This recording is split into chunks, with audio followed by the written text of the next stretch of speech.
Ni hao, boys. Sup? What are y'all doing, man? Welcome. Shout out to y'all and welcome to the Just My 2 Cents UFC Macau weigh-in after party. There was no ceremonial weigh-ins. There was just the weigh-ins. They happened in the wee hours of the morning, I believe. And I did not even see the weigh-in stream. There was like a couple videos. There was like one video on MMA Junkie, like the weigh-in highlights, but that's about all I could find. There is a video up on MMA Junkie, or no, that's not MMA Junkie. It's another channel that I can't remember the name of it. It's not like a big channel or anything, or one of the, ones you usually see videos on, but there is a like stare down video that I'm going to watch here in a couple minutes. I watched it once already, but I'm just going to give my live like reactions to it and my quick thoughts. And I will let you know what I have for my bets and my picks a little bit later on in the card. I'll drop the link if anybody wants to come through and talk about the weigh-ins and the fights in general. I will go through the card. Like I said, I'll give you my final predictions and picks and bets and analysis and all that fucking dumb bullshit. So, what's up with y'all, man? How's y'all's Friday going? It's November 22nd, the week before Thanksgiving. And we're going to Special Administrative Republics of China. We're going to China. Macau is a weird place. This is a weird card. It is a Special Administrative Republic of China, so it is technically belongs to China, but it has like a different form of government. So it's sort of like an autonomous region, but it still belongs to China technically. I think Portugal was leasing it from China, or China was leasing it from Portugal, one of the two, up until a certain year, and I can't remember the year. And then it's just been this SAR, this Special Administrative Region. It has been described as sort of the Las Vegas of China. Apparently there's a bunch of casinos in what is it, fucking Skyfall, the James Bond movie, the Daniel Craig James Bond movie. They go to Macau. He's like gambling in a casino, a Macau casino or whatever. So it's been described as the Las Vegas of China. That is where the fights will be taking place. They're taking place at Galaxy Arena. So yeah, there's my little background on Macau and this fucking fight card. It's featuring the Road to UFC 3 finals. It was supposed to be 4 of them, but there's 3 of them that will be taking place. It is Bear Gang versus you, Fang versus Ming Shi, and Sahota versus Choi. Those are the fights. And then it was supposed to be Ben versus some other dude. And I can't remember why that got scrapped, but there's only 3 out of the 4 Road to UFC 3 final fights on this card. And then the headliner is Jan versus Figgy. That should be a really fucking sweet fight. But yeah, that is my quick rundown on the background and the setup to this card or whatever. You sure were the first comment. Mm-hmm. Oh, thank you. I appreciate it. Do you keep the inside info of a retirement fight from us? You keep it for me, actually. So what the fuck to you, actually? I need to know of every possible retirement fight, especially against 40-year-olds. Like I said, look in the mirror and ask your own self. Do your Cowboys need a quarterback? Daniel Jones was released. No, because we have one in Cooper Rush. Yeah, I don't know. Don't even get me started on the fucking Cowboys. I hope it's tank season and we get a top 5 draft pick, but Jared will probably blow that too. So, are you waking up at 3 a.m.? You bet your fucking sweet ass I am, Lobby. I will be bright-eyed and bushy-tailed at 3 in the morning, ready to call these fucking fights.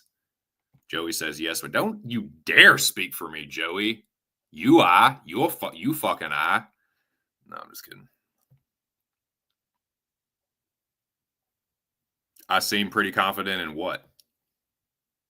Dude, I'm always fucking confident. So...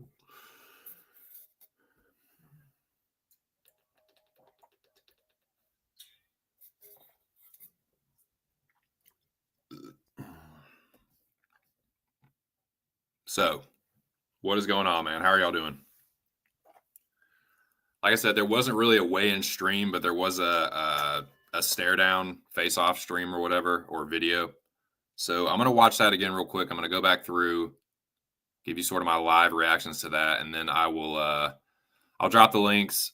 Joey, Moyes, anybody else wants to come through, lobby if you want to jump on. But yeah, that's what we'll do. I'm not nearly stoned enough for the stream.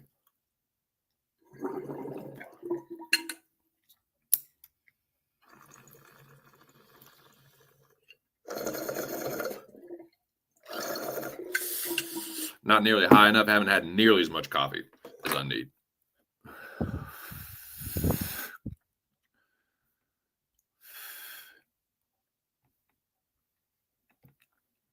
Yeah, I bet Miller too, smart mouth. That was the only bet I hit.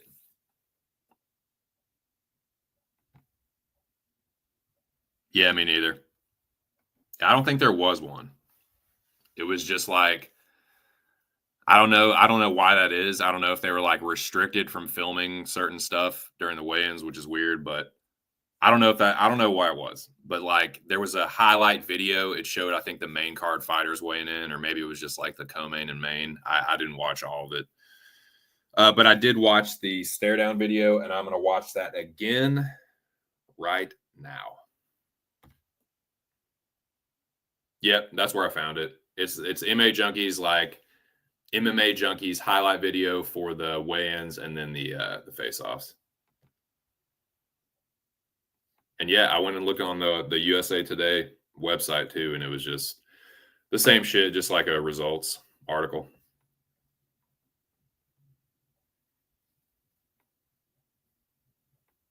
Okay, before I get too far into the stream, I'll go ahead and take care of the shout-outs, man. I put a few of them up on screen, but shout out to my dude Big Show for all the graphics and backgrounds and overlays and all that shit. He hooked your boy up with the fight cards today, so we are ready to go, man. Thank you for that.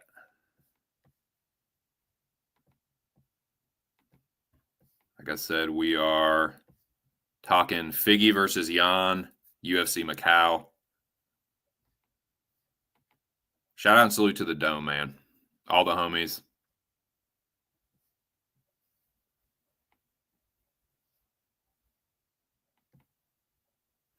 I think my dude will be back next year. If you haven't subscribed to Aaron's channel, do so. Aaron the Dog MMA on YouTube. He is taking the rest of 2024 off. He said he might be back in 2025, but who knows? We'll see. Shout out to my dude. He's definitely still around. He actually came on the stream last week, so shout out to him. Subscribe to his channel if you haven't. I believe he'll be back in 2025, but only time will tell.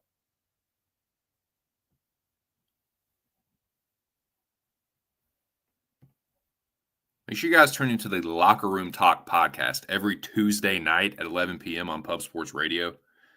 There's a brand new episode out right now. It was a sick episode. It was a lot of fun. I actually feel kind of decent about this card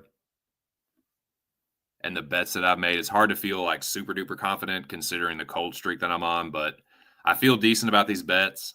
I feel better about them than I have a couple of the other recent cards. But yeah, man, tune into the podcast. It was a good episode. Shout out to Joey, Big Show, Mills, Billy, everyone that's been supporting that, man.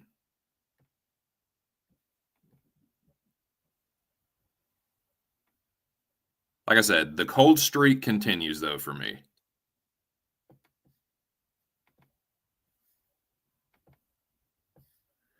It was another fucking dumbass losing effort where my picks were okay, but none of my fucking bets were. Like I said, the only bet I hit was Jim Miller, and it wasn't one that I tracked. It was just something I did like last minute. I was like, you know what, fuck it, I'll bet Jim Miller. Had a free bet, like a bonus bet. I was like, fuck it. That was the only bet I hit, though. Lost fucking, what was it? It was the fucking Karine Silva, man. Fucking Karine Silva. She could have won that fight, too. But, yeah, picks, like I said, picks are okay. Bets fucking suck dick. Now I'm a little bit deeper underwater. Great. Fucking awesome.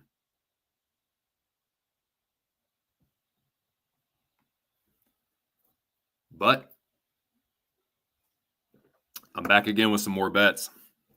I only have 2 bets this week. It is the podcast parlay and an underdog bet. So tune in for those. I will unleash those fucking sweet beauties here in just a second. These are the results of the weigh-in for UFC Macau. No one missed weight. Like I said, I didn't see the weigh-ins. There's only one short video up. It's like weigh-in highlights. And I think it's only the main card. It's only like a few fights. But these are the weigh-in results. I just went in order of the card, like from the start to finish. There you go. Nobody missed weight, though, is the big takeaway, I guess.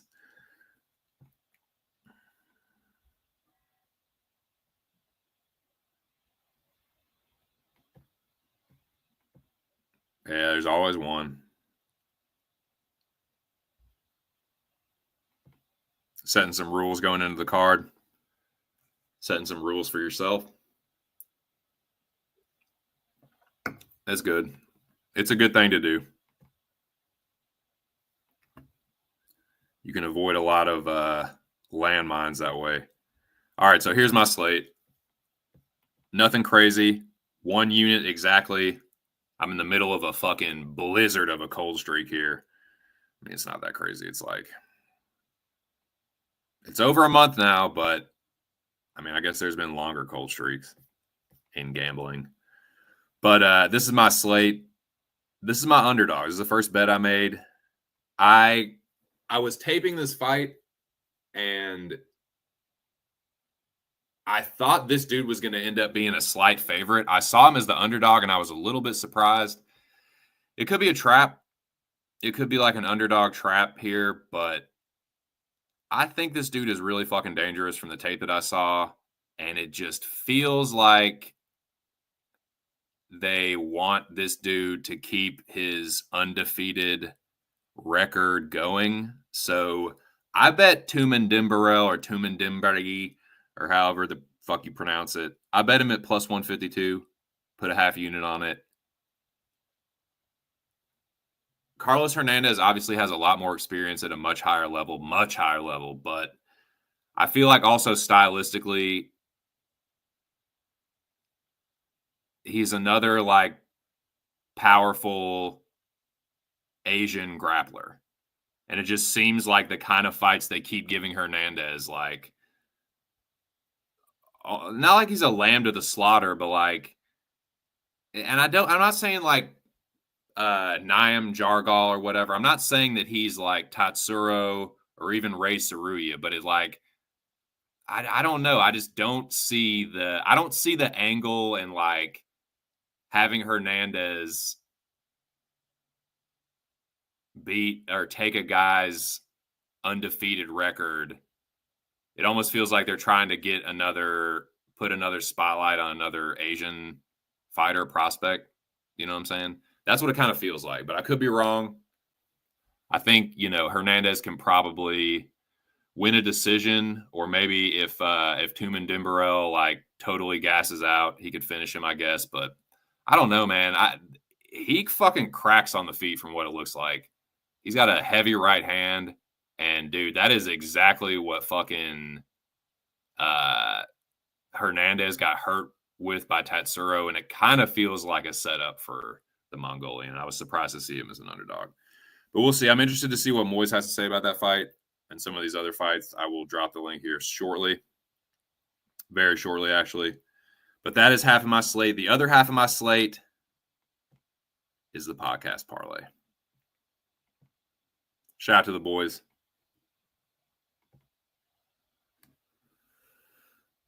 Now, as you can see there, we all agreed on Mahashate and Ming Yang Zhang. I think they both get knockouts.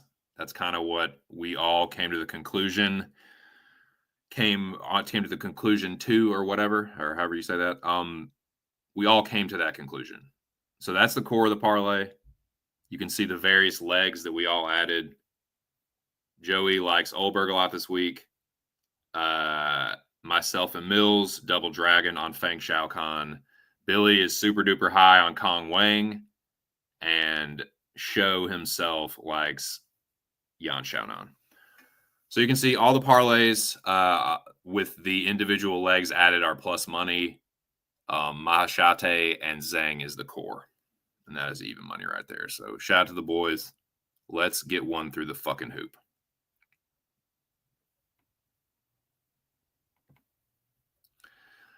Yeah, that's fair. And I get that. It just, I was a little, Saruya, yeah, I guess he's fought a little bit higher level competition, but just feels like another one of those. You know what I mean? And again, I'm not saying that Tumen Dimbaril is Tatsuro or even Ray, but it just kind of feels like another one of those fights. He's like a dangerous dude, especially in the first round.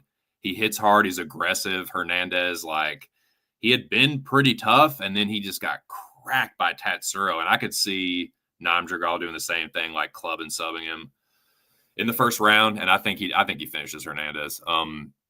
But yeah, it could get hairy if it goes late. So again, like, I guess I can see why he's the underdog, but I jumped on it. Are those odds roughly the odds of a UFC debut win rate? I'm not sure. Call me whatever. What's up? Whatever. Interesting that mini cappers on Moda this week, but the line doesn't move. Yeah. Yeah, that wasn't one that I had to think too hard about. I can see, and I'm going to talk about that a little more in a second. I guess I can see, Machate has been knocked out before. Moda's really aggressive. He does swing wide hooks. I think that's what Slava clipped him with, was a left hook. So I guess I could see that. But man, Moda's fucking chinny, dude. Like, and Mahashate is really fucking powerful, especially, like, he's powerful off the back foot, dude. He face planted Steve Garcia off the back foot with like a fucking pull counter. So I see it actually going similarly to that, like Moda swinging wild hooks and Mahashate just planting him with a right hand, just uncorking a right hand right in the middle of a Moda combo and just starching him. But yeah, so that is the podcast parlay this week. Shout out to the homies. Check out the latest episode of the Locker Room Talk podcast that premieres every Tuesday evening, boys, at 11 p.m. Eastern Standard Time on Pub Sports Radio. Now, I believe that is all my promos and shout outs and my personal bets and shit. Once again, this is my slate this week. I've been on a cold streak, so fading these could really fucking send you into a higher tax bracket if you fucking drop the hammer. Tumen Dimbarel is my underdog play, and then this is my parlay for the week. And I'll talk more about those fights here in a minute. I'm going to watch the stare downs one more time, though, and just give y'all my my thoughts on them live here, and then I'll drop the links. And this will be perfect timing. Yep. Just about how I wanted to do it. Drop the links about half an hour in. Give people a time to see the stream, get ready and whatnot. Here we go. Now, this is on MMA Junkie. Or actually, maybe. I think this one was on a different one, actually. Yeah, okay. UFC Brazil. Shout out to UFC Brazil. Shut up, YouTube poll. YouTube question. Yeah, this is UFC Brazil. Shout out to them they're the only channel I can find that put up the fucking stare downs. Here we go. Let me pause real quick and get my shit together.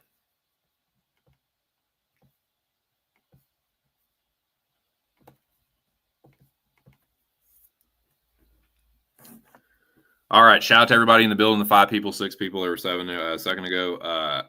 I'm about to watch the stare downs one more time for UFC Macau. You can watch this video on UFC Brazil. Here we go. McMaynard. Staring the fight is down. Yep, Moda and Mahashate. Mahashate, obviously, a taller fighter. Moda's got a solid build to him. Respectful handshake. Both of them kind of looking a little spectrum-y. But, yeah, that should be exciting as long as it lasts. I think Mahashate fucking shadow realms him, but Moda does hit hard. He swings hard. Swings kind of wild, though. This is Quang Li and Zhao Long. A lot of people on Quang Li this week. He looks to turn away, but Zhao Long offers the handshake, and Quang Li reciprocates. And here we got Jose Ochoa and Loner Kavanaugh. Dude, this is one of the bigger size disparities that I was not expecting. Like, I was expecting Ochoa to maybe be like a little bit taller, but dude, they don't look like they're in the same fucking weight class. It's crazy, man. Intense stare down with a little handshake at the end. Ochoa is huge, man. That's why, man. That's woo. I'm even. That makes me feel even better at not parlaying Loner Kavanaugh. Here we go. Tumen Dembary and Carlos Hernandez. Tumen Dembary a little bit taller, but the Mongolian head dressing accentuates it. I say he's about like an inch or two taller, but yeah, a little bit taller, a little bit bigger, but they're around the same size. It's definitely not like a crazy disparity or anything. And like I said, the Mongolian war helmet head dressing makes it lower. Now, this is another one. Fang Xiaokan and Ming Shi, they don't look like they're in the same weight class. Like, Fang is tall, but yeah, I think Ming Shi is an atom weight. I think Fang's going to fuck her up.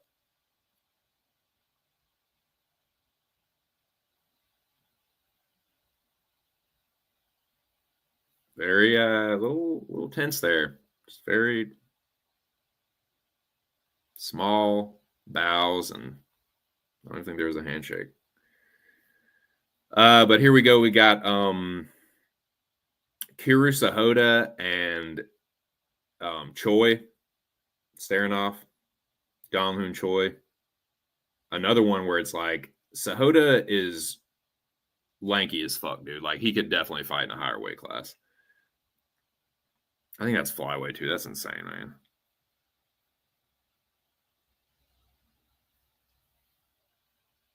Here we go. We got Su Young Yu and Bear Gang. I'm not even gonna try the last name. Another one where like Bear Gang's a lot taller than him, man. And he's the underdog, I think. Or he was the underdog. Dude, if you're talking like my dude Noah likes to say the aura, I think the aura is with Bear Gang there. All right, now here we go. Ozzy Diaz and Ming Yang Zhang. Another one, they're about the same size. Ozzy Diaz, maybe an inch taller. Can't tell with the hair. But yeah.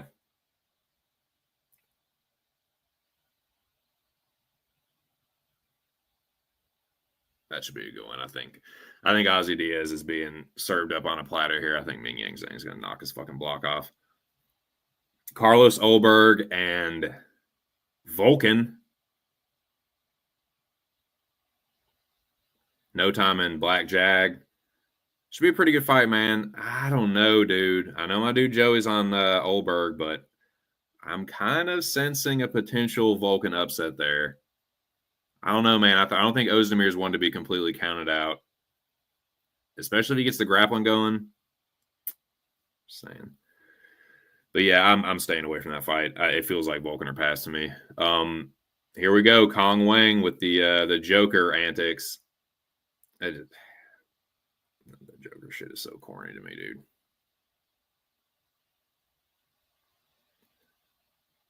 Fernandez is like, what, dude? I don't understand Chinese. Like, I don't know what you're saying to me.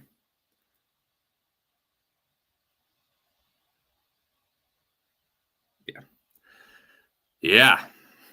But yeah, I think Kong Wang was her ass.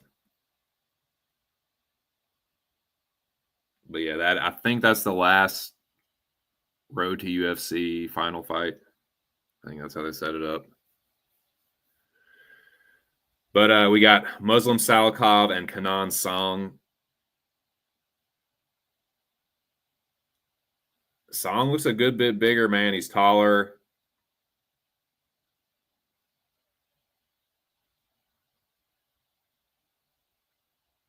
They almost don't look like they're in the same weight class. I like Salikov there, but another fight I'm just fucking staying away from. Sorry, boys. My allergies are fucking bad today, dude. All fucking nasally, chest is tight. It's my allergies. Fucking co-main event, Tabitha Ricci and Yan Xiaonan. Tabitha Ricci, one of the smaller chicks in the weight class. Baby Shark. However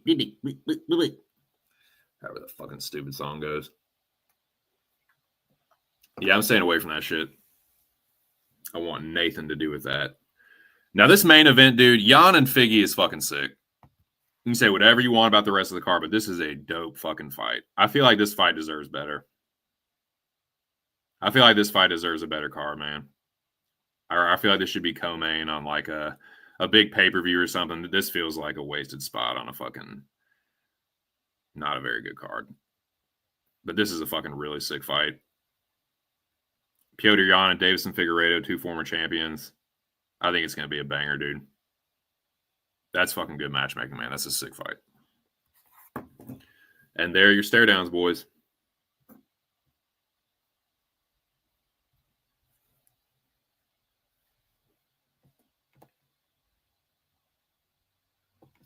Well, I mean, we're right on time, too, man. Just about to hit the 30-minute mark on the stream, and I will drop the links for you fucking jagaloons. Want to come up in here and piss me off.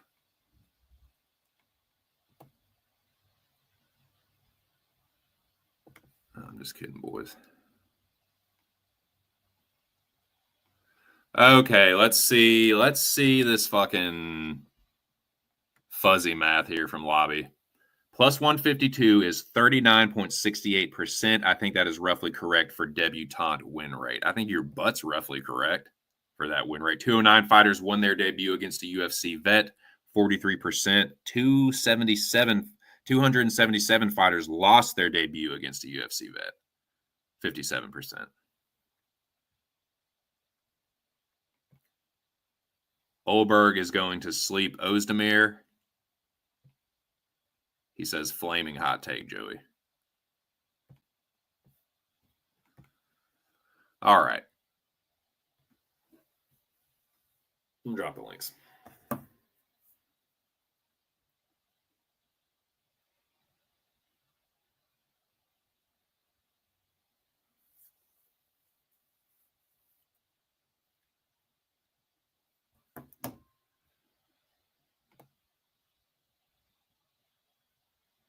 Oh, yeah, before I do, forgot to mention this. Sign up for the contest, man. Free roll. $100 if you win. Cost you nothing to sign up for. Easy to sign up for. Pubsportsradio.com. Slaughter just giving money away every week. Shout out to El Jefe. I need to sign up for the contest myself. But yeah, man, if you make picks every week, there's no fucking reason not to do it. All right, here come the links, man.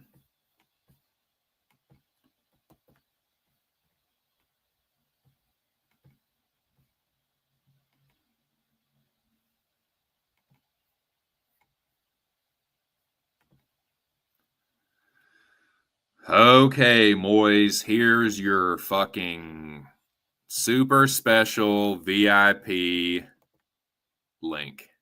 You get it before anybody else.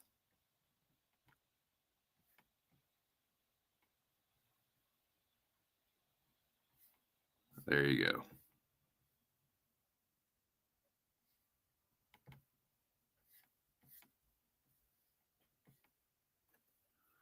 I'll wait for Moise to grab the link, and then I'll send the rest.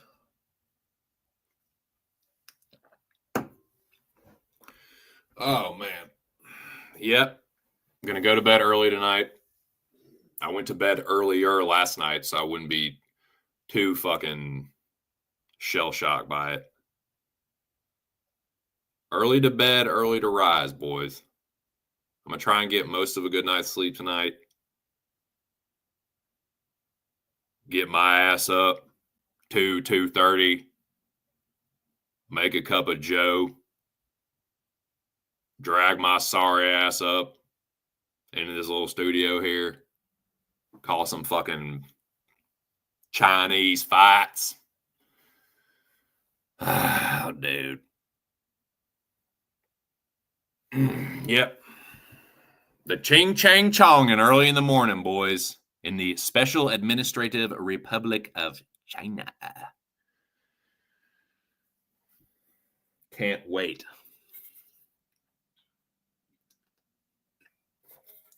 I will not be late. I'll try not to.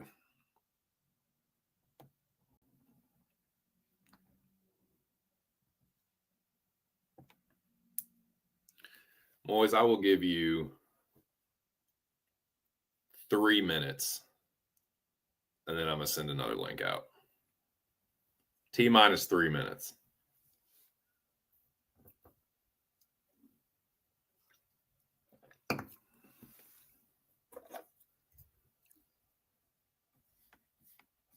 Now you see there? That's all you have to do. Is just make veiled threats. All right, I already know you're going to fucking piss me off today, but I do have a great amount of respect for you and your accomplishments within the music industry, and also your ability to uncannily hit greasy fucking underdog bets and props and draws and all. Yeah, you know what the fuck I'm talking about. You know him. You may or may not love him, but he is my co-host, and he is here. Moyes fucking Hello. hello to How you. are you? Can you hear me? I'm better now that you're here. And I can't hear you. You sound good. Great, great. Are you ready to get red, Moys? Are you ready for the Commie Fest here? Absolutely not. But first, what? Moscow! Yes!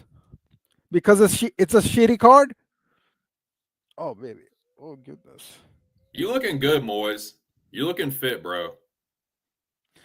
I had some issues this whole week with exhaustion, but I'm better now. Yeah, Good. today. Good Yeah. shit, man. Yep. Stay So, hydrated. yeah, exhaustion. Horrible. I hate it, man. Dude, I actually got a good night's sleep. I went to bed early and I got up pretty early, but it still got a good night's sleep. I'm gonna try and do that again. Got to push it back a little bit, but yeah, man. So well, I know it's like a ridiculous like fight time, but like how do you feel about the card? Are you excited? Do you? I know you got a couple bets, but how you feeling about it overall? I'm not excited at all. I'm more excited about the Cage Warriors card and the Ares FC card. So, this card, hell no. You heard it. What up, Billy? Yeah, dude. All right. Well, I will drop some other links now that my co-host has arrived. So yeah, man, got a fucking UFC Macau, man, special administrative region fucking card. It starts 9 a.m. So, I wonder what kind of greasy activities are going to be going on in those fucking Macau casinos, dude.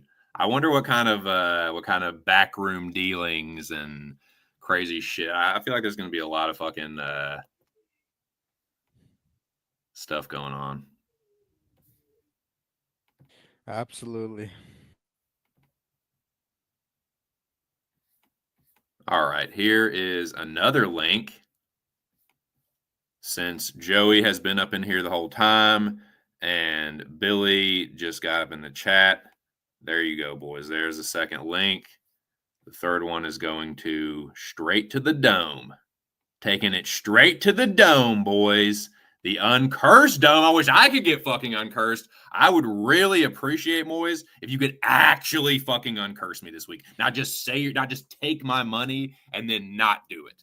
Yeah, Clint That's not how won. business works, bro. That's not good Yeah, business ethics. yeah, but Clint won 14 units last I week. know. I'm happy for him. I want to do that. I want you to do like make it so that I can do that now.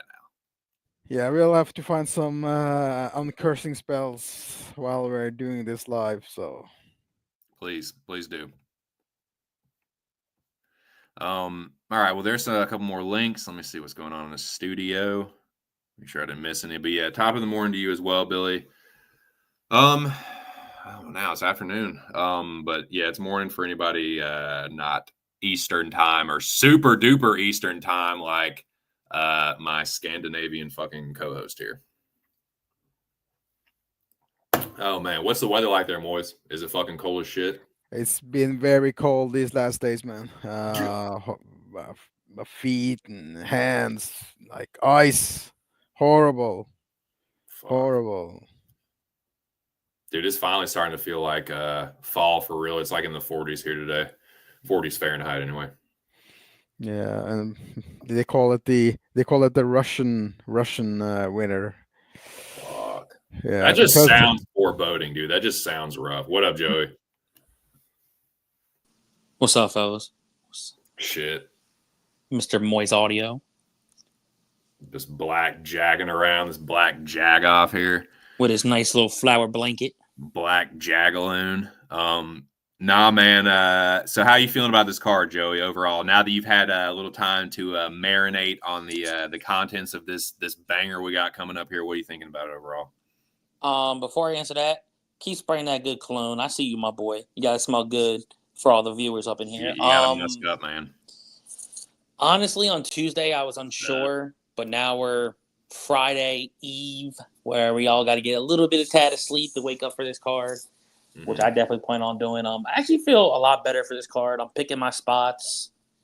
Of course, I'm rocking the core of the parlay with my leg, and I might even sprinkle something else with my core of the parlay.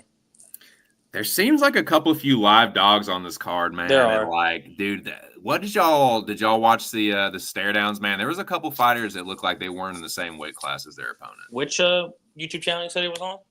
It's on UFC Brazil. All right, let me see. With an S, that old Portuguese spelling.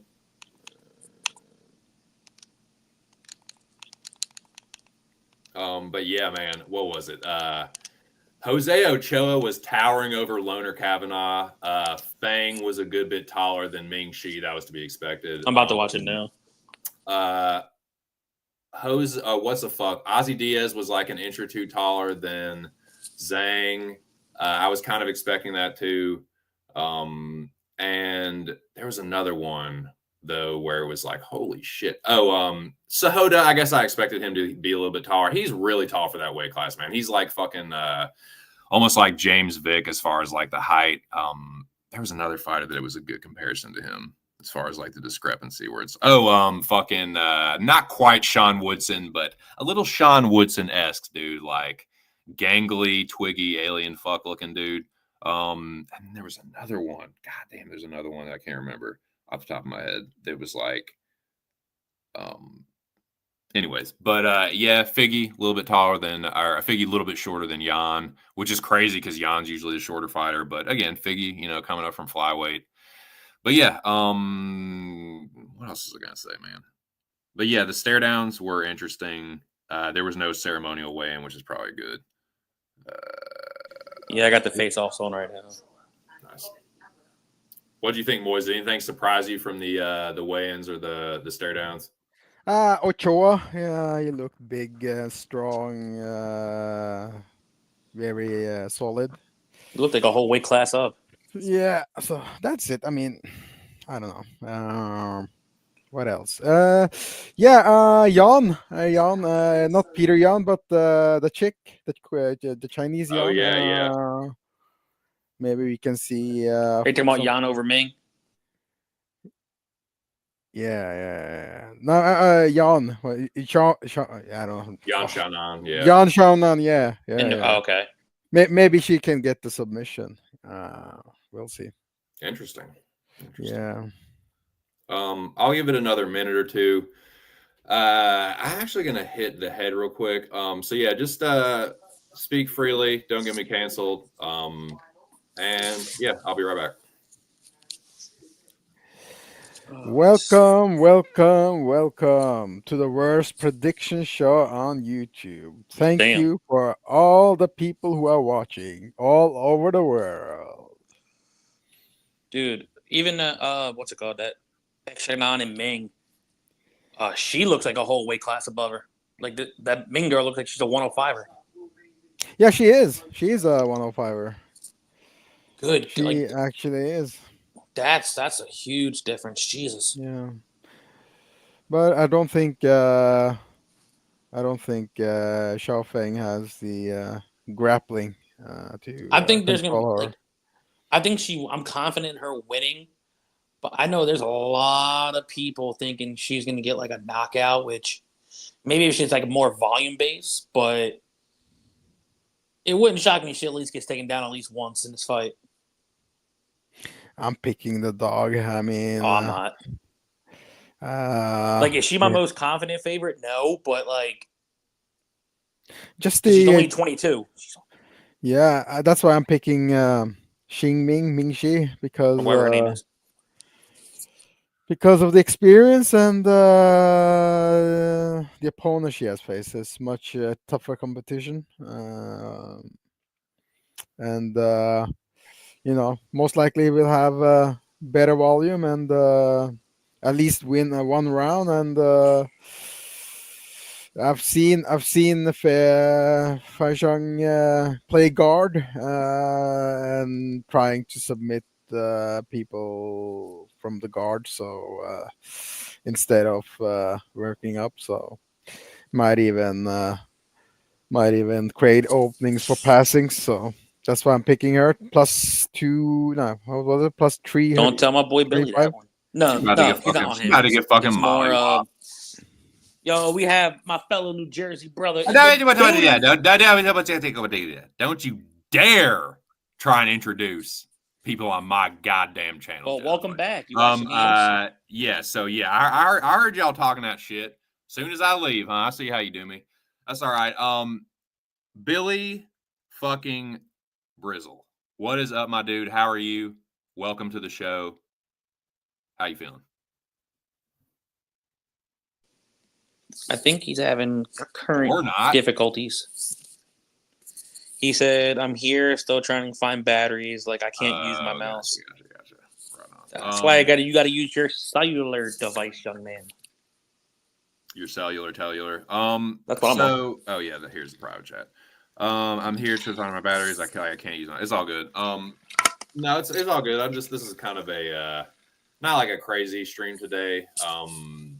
There was no weigh-ins really. Like there was like a minute video from MMA Junkie. So nothing crazy. Just gonna go through the card here in a minute, and we can talk about bets and shit. It's gonna be a super duper early morning card, so I'm gonna be going to bed early and just kind of chilling out for the rest of the evening tonight. But I do have, courtesy of my dude Big Show, I do have all the cards, or the overlays rather. So I got that.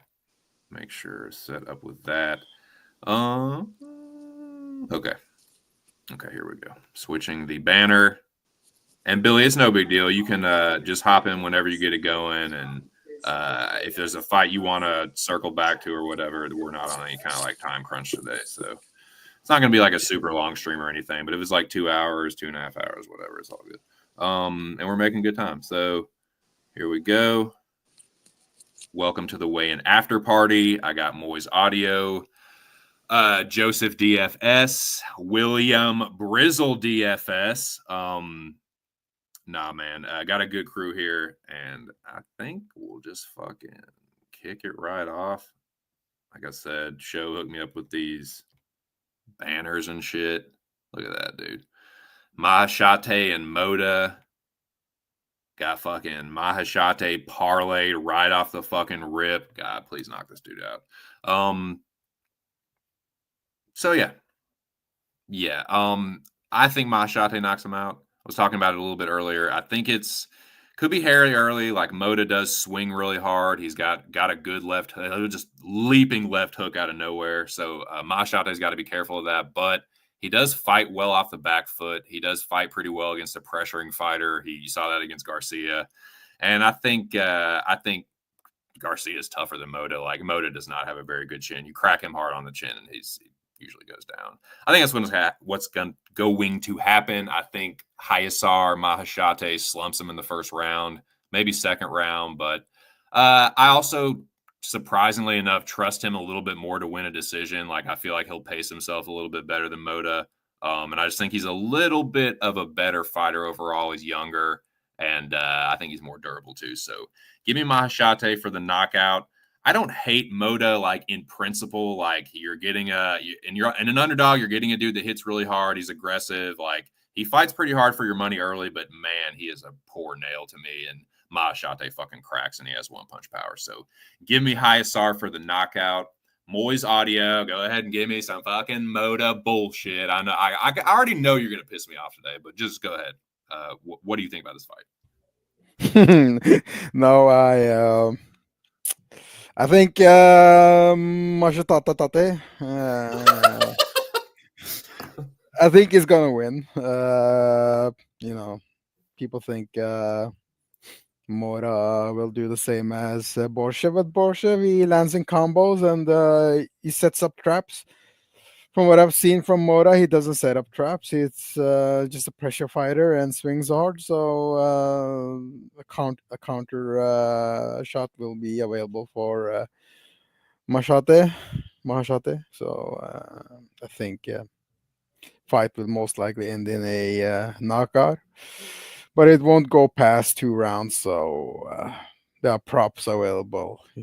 to attack Nice. this fight. So you can bet both sides. Don't have to pick a side here, I guess.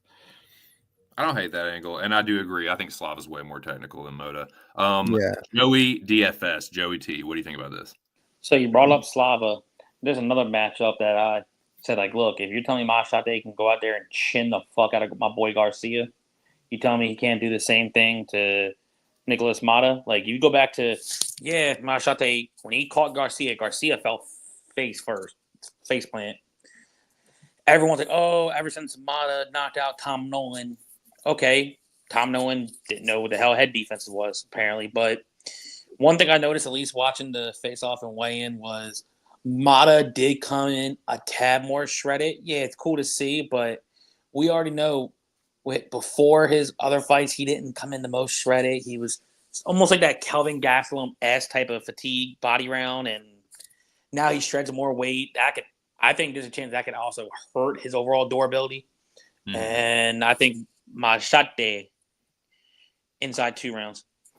Yeah, he's Machate's like 24 or something. Yeah, he's still a youngin', so he's still growing into his overall game. And this is the best Machate looked since going on to the scale. He looks pretty good on the scale. Yeah, I agree. And I think he is going to start looking better fight to fight. What up, Billy? What up, boys? How's everyone doing? Good, man. Can hear you. Good, my brother. These up, Big Show? Cards, I feel like, bring the squad like closer together. For sure, man. Dude, we got to unite and get up early in the fucking morning, dude. It's like it's truly, dude. That's a great way to put it. It's like it's bringing the hardcores out and banding us together. This one was a weird one for me because I was way too confident in Machate in the early portions of the week. And Tuesday night, after we got done doing the podcast, that going into Wednesday, I had some free time on my hands, and I did a little bit more tape study because I always feel like I bet Machate. And the reason why I don't like him is because he don't he does a lot of stuff intriguing and stuff that I like, and he throws a lot of volume, and I think the volume will win him this fight. But man, it feels like he should be like smoking some of these people. Like I remember betting him against Gabriel Benitez in that last fight. Like he went through the coffin with homie. The one thing I'll say about Mata, I see a lot of people on him, early dog. I can understand why, but I think it's a value trap. I think Machate has the ability to knock him out or win a volume-based decision. I agree. And like, dude, I get it. And I totally get it. Cause it's like, man, Machate, he doesn't always move his head. Like Moda does chuck bricks. He'll do it recklessly too, where it's like, oh, not normally when a hook should come in a combo or whatever. It's like he throws a leaping left hook out of nowhere. So Machate definitely got to be careful of that. But I think he's just going to be leaving himself open, and he does it a lot. And like Machate is like a good counter striker off the back foot. I think he's just going to fucking plant one on him. But, yeah, I mean, I get it, dude. Like, Moda's dangerous early, so he's going to have to – there's a couple of, like, fighters that I'm backing here that I'm like, please mind your fucking P's and Q's early, and then we'll be fucking Gucci, you know what I'm saying? But, yeah, good shit, boys. Billy, definitely great to have you on the stream. Glad everything's set up for you. And you know what, dude? Why don't you kick this next one off if you don't mind? We got Long Xiao and Quang Li Quang, Xiao Long, whichever surname you fucking say first. That's the next fight we got. So I am very close to figuring. I can't have no fucking 5 plays on this card. Like this is a card you got to do like 3 premiums. If you want to see what the fuck I'm on from fight to fight, you got to watch the live stream. And man, bro, I really am getting close to the window with Quang Li here, man. Because this is one of those fights. Remember when you did the announcing for the Kuala Long fight when he fought in Abu Dhabi or whatever overseas a couple months ago or whatever? Yep. Bro, he's a fraud. Like, yeah, we were like, yo, what the fuck is going on? Like throughout the whole entire fight. And I just feel like they're just kind of throwing up price tags on these prelims. But if you look at his road to UFC fights, he was an underdog in every fight, plus 125, plus 240, and then his debut, he was a pick'em. I feel like Quang Li had a good that fight against Chris Gutierrez. While he lost, it's a top 15 fucking fighter on short notice, which is pretty impressive. I think he has the higher upside between these two fighters. Long is the younger fighter here by 7 years, so it's usually not an angle I love to attack. But I think this is going to be a fun back and forth fight that's probably going to hit the scorecards. And give me Kwang Bang Lee. Good shit, man. Joey DFS, what do you think? I do agree with Billy to where I think Long is kind of fraudulent to an extent.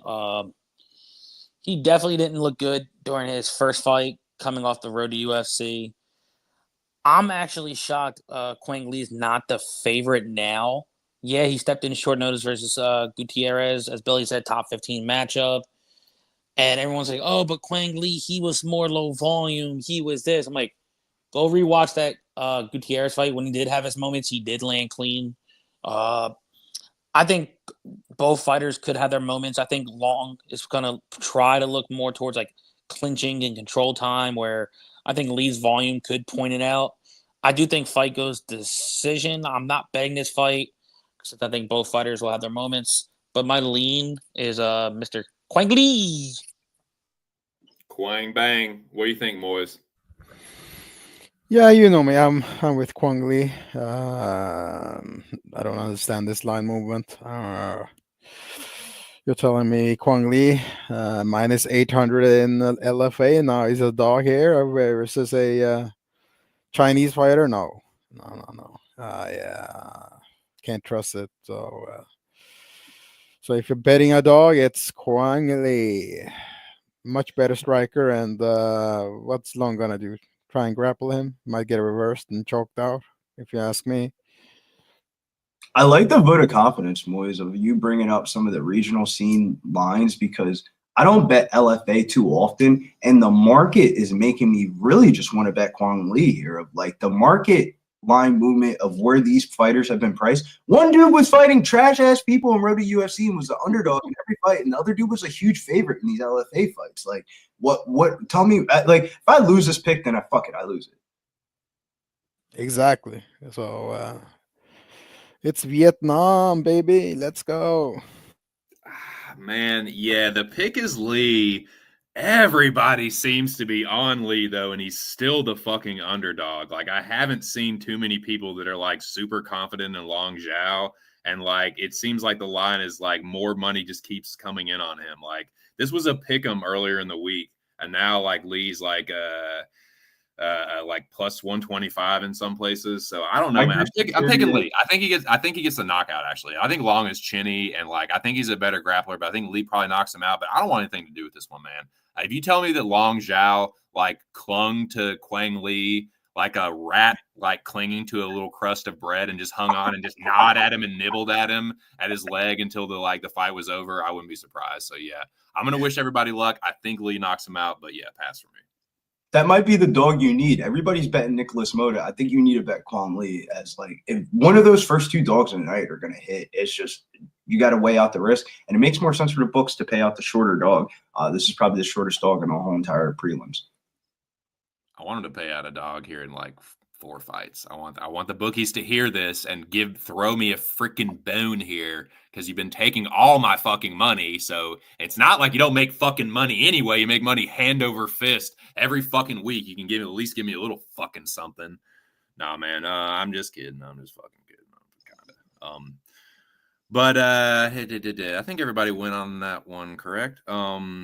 Kavanaugh and Ochoa, man. I will start this tasty little morsel off. I think this is going to be a fucking good fight. I know, hot take of the fucking week. Yeah, everybody fucking thinks that. I know. But I think it is going to be a sick fight. I think these are two of the more, like, exciting strikers on the prelims or, like, on the card in general. Like, as far as prospects go, anyway.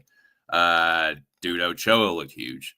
He looked huge on the scales. It was one of the most surprising, like, size discrepancies. Some fighters, like, I was expecting them to be taller or look bigger than their opponent, but this one, it was like, holy shit. So, yeah, Ochoa looked rough. He looked a little sucked out, but he looked a lot bigger than Loner Kavanaugh, and he had a little bit of that, what do the kids say, aura. So, yeah, I'm picking Loner Kavanaugh. I think he wins, like he lands cleaner and has the bigger moments or whatever. But it would not surprise me if Ochoa made it a dogfight and like got a decision or like knocked him out late. Loner has been rocked and wobbled in a couple of these fights here, and it wouldn't surprise me if Ochoa did it because he's a talented young prospect. But I'll say Kavanaugh, a little bit more polished, a little bit more experienced. I'll say he gets it done, but I want Nathan to do with it. But I'm excited about it. Fucking Pakistani Norwegian. What do you think? Most likely Loner Kavanaugh by decision. He has shown to me over the years he has great fight IQ. So, and he should have. If you look at his record and if you look at his amateur record, the people who has fought, that's high level, man. Yeah, that's high level, man. Mostly Cage Warriors fights in his pro career. But you have to look at who he has fought. Let me check. Loner Kavanaugh, amateur record. Yeah, he fought some good people in amateur. Yeah, he was like 2-2-1. Yeah, Giovanni Scott, Nick Bagley. Yeah, Nick Bagley is a bulldozer, and be a champion in the next 6 months over there. Yeah, and the karate guy like Muhyiddin Abu Bakr. So he's fought good people, man. Nice. Joey DFS. What do you think, Bo? Earlier the week, as I said, I almost made Kavanaugh like a lock, a flag, or whatever anybody can call it how it is. Then I'm not gonna lie to you. I saw, and I'm not trying to determine it off, just a face off, but Billy says this a lot, and I tend to think about it, and I end up having to go back to watch tape. There's weight classes for a reason, and this dude Ocha, his size is tremendously different than Loner, and I don't know why. And ever since I saw the face off, I don't know why I'm getting Colin Loughran type vibe at Loner right now. I don't know why. I do not know why. I'm not betting the fight, but the haircut. It's the haircut. Maybe, but he's shorter. I think and the stature, the short stature and the haircut. That kind of worries me. Maybe, like I said, I know Ocha has good training partners with Oliveira. He has Sneaky BJJ. He's probably going to use his range decent. Why does this thing somewhat remind me of how if Loughran can't get inside, he's going to just be stuck behind the jab and combinations like he did against Jake Hadley? I'm not betting this fight, but I'm going to sneak in a little thing. If I'm doing anything for this fight for DFS, I'm going the dog. Personally, that's just me. I don't blame you, man. Ochoa throws power punch combinations too. Billy, what do you think about this fight?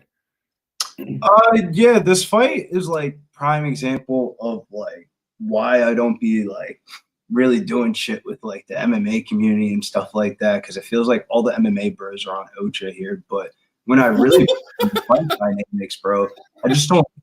Is Loner Kavanaugh minus 400 the best value? No. But you can't tell me no bullshit that Dana White Contender Series fight that he fought. Granted, it was an early round knockout and all that. Bro, that was probably one of the best Dana White Contender Series performances of like all time, arguably the best performance last year, man. Yeah, definitely was. He two-pieced a dude that was like highly touted as a dangerous striker. Yes, that was not a normal like finish of like I get us to Dana White Contender Series, but bro, I did not expect that shit to happen. Like, he called him on the chin and went him right to sleep. And he fucking put him in a coffin. And the dude that he fought, I'm really high on, man. He will be in the UFC one day. I know. Antoine Ho is a good fighter. And that's the reason why I feel like the experience level that Moise was talking about has to be has to be overstated here. Of like Ocha was scheduled to fight Jack Duffy. Granted, Nicholas Piccinini ended up taking that spot, and he ended up getting pushed into this spot. But I feel like this fight is probably Loner a little bit competitive early, but in the later rounds, I think Loner is grappling upside, just veteran experience and just class of nature is just a step a notch above Jose Ocha here. If you look at Loner Kavanaugh narrative greasy theory wise, it's on both target markets of English and being Chinese as well. So this is kind of like a homecoming for him. He's on the prelims for a reason, probably the fighter with the most amount of hype on the prelims, meaning like social media following.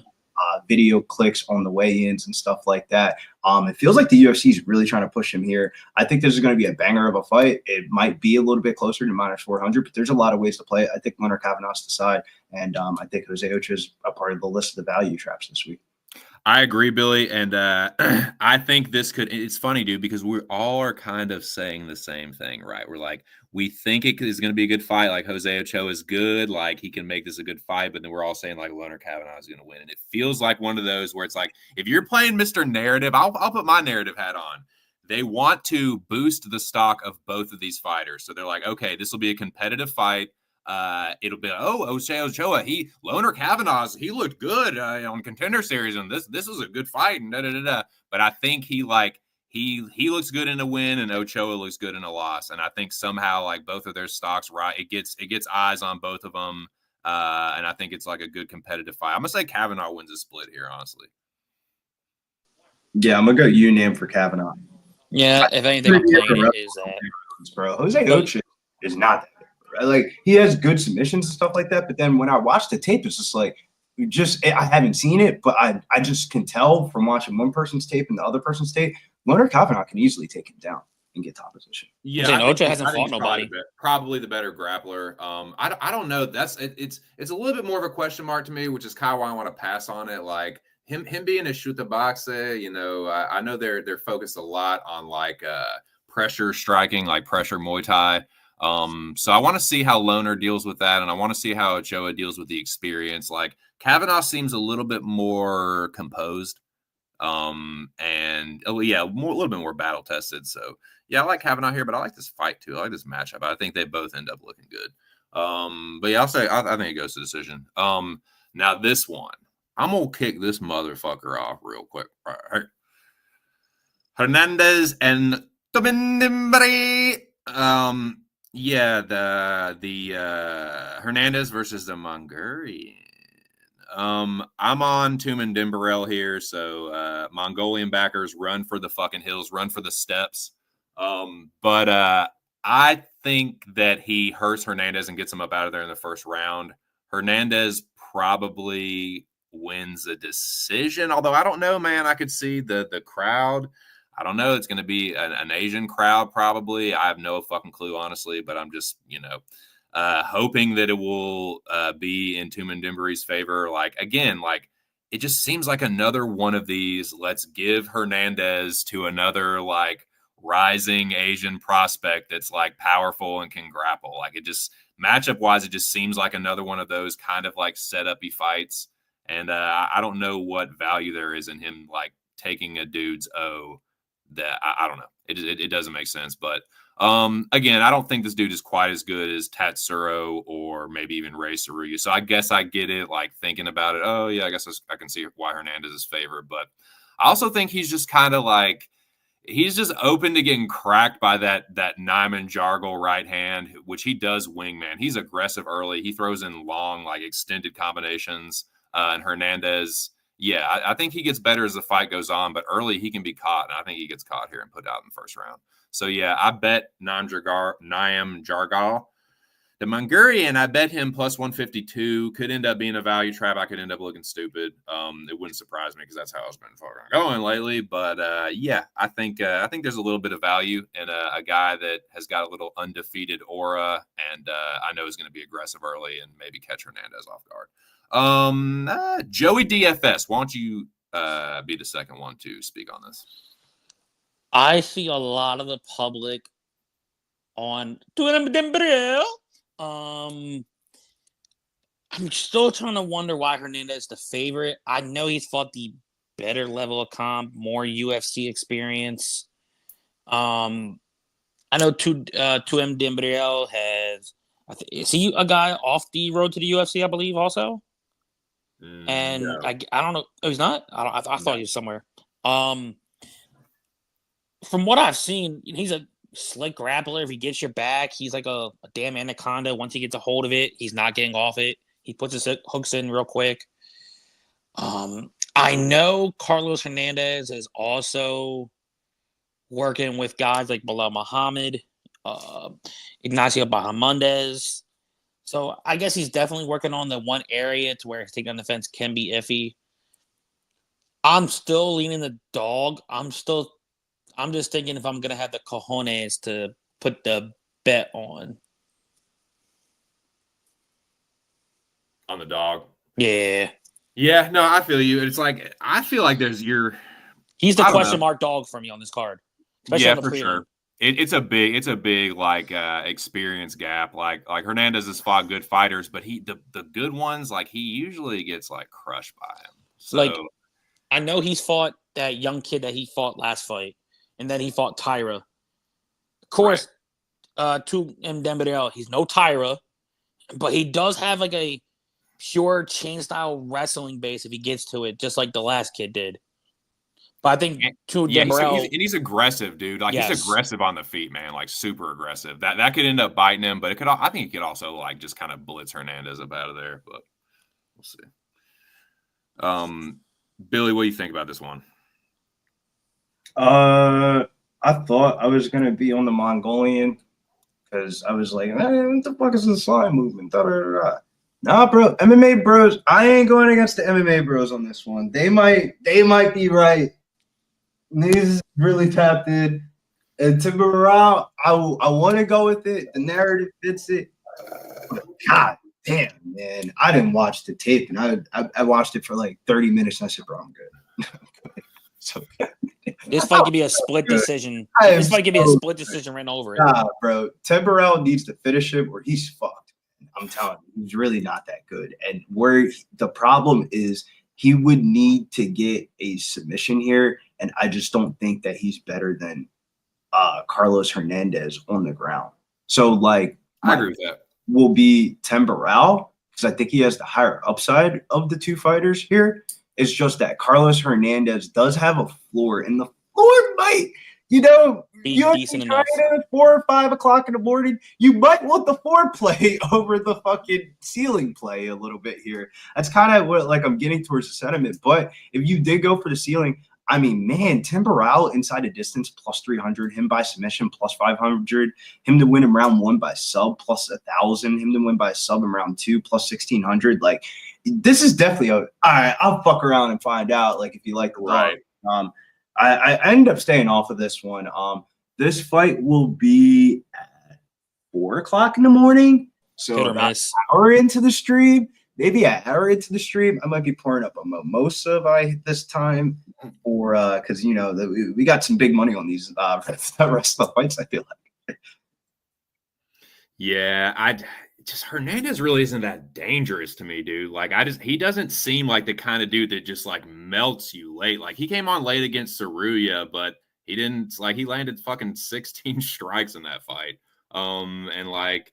The most he's put up is he put up 102 against Bondar, and like fighting another dude in Altamirano that's like not very dangerous. And like I will say, Tumen Dembélé, he swings with power, man, and he has one punch some people. And like, dude, he is very vicious with the ground and pound, especially early. So if he clips Hernandez, I think Carlos is going to get put the fuck up out of there. Like he'll pounce on the fucking neck when his opponent's hurt. He'll just look to overwhelm him early and like. Yeah, he's untested. He's definitely untested. He's been definitely doing some can crushing.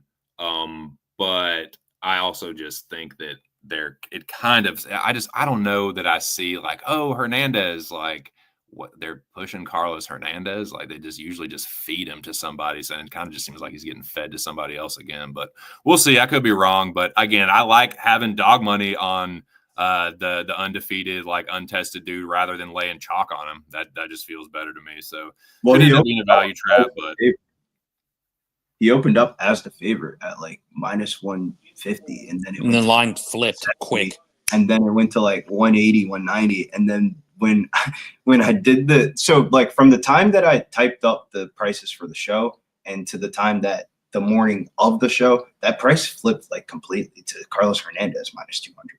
And I was like, whoa, what I thought I typed it up wrong, but I didn't. When I was thinking about it, when Mills was saying he bet the dog here as a favorite because he thought the line was going to go a different way. Interesting. So it's like, yeah, so people hammered Hernandez as an underdog. This line reminds me of the Damon Jackson and Jim Miller fight. And you cashed on Jim Miller last week despite him opening up as a favorite and going to a dog. Right. Yeah, I don't know. Hernandez, like, doesn't he get bet as a dog a lot, and then he ends up just getting crushed? But yeah, it's Yeah, these fights are good ass people though. He is. Yeah, I guess. Yeah, I can see Naim Dragal being more of a question mark than some of the other guys. Whereas like those other guys, like they knew Tatsura was going to be that dude, and like Ray Saru, even him, like he followed the higher competition. So again, I could be falling into a value trap here, but yeah, I'll take the undefeated, dangerous Mongolian at fucking plus money. Fuck it. But we can press forward. Did everybody go on that? Moise, did you go? What do you think?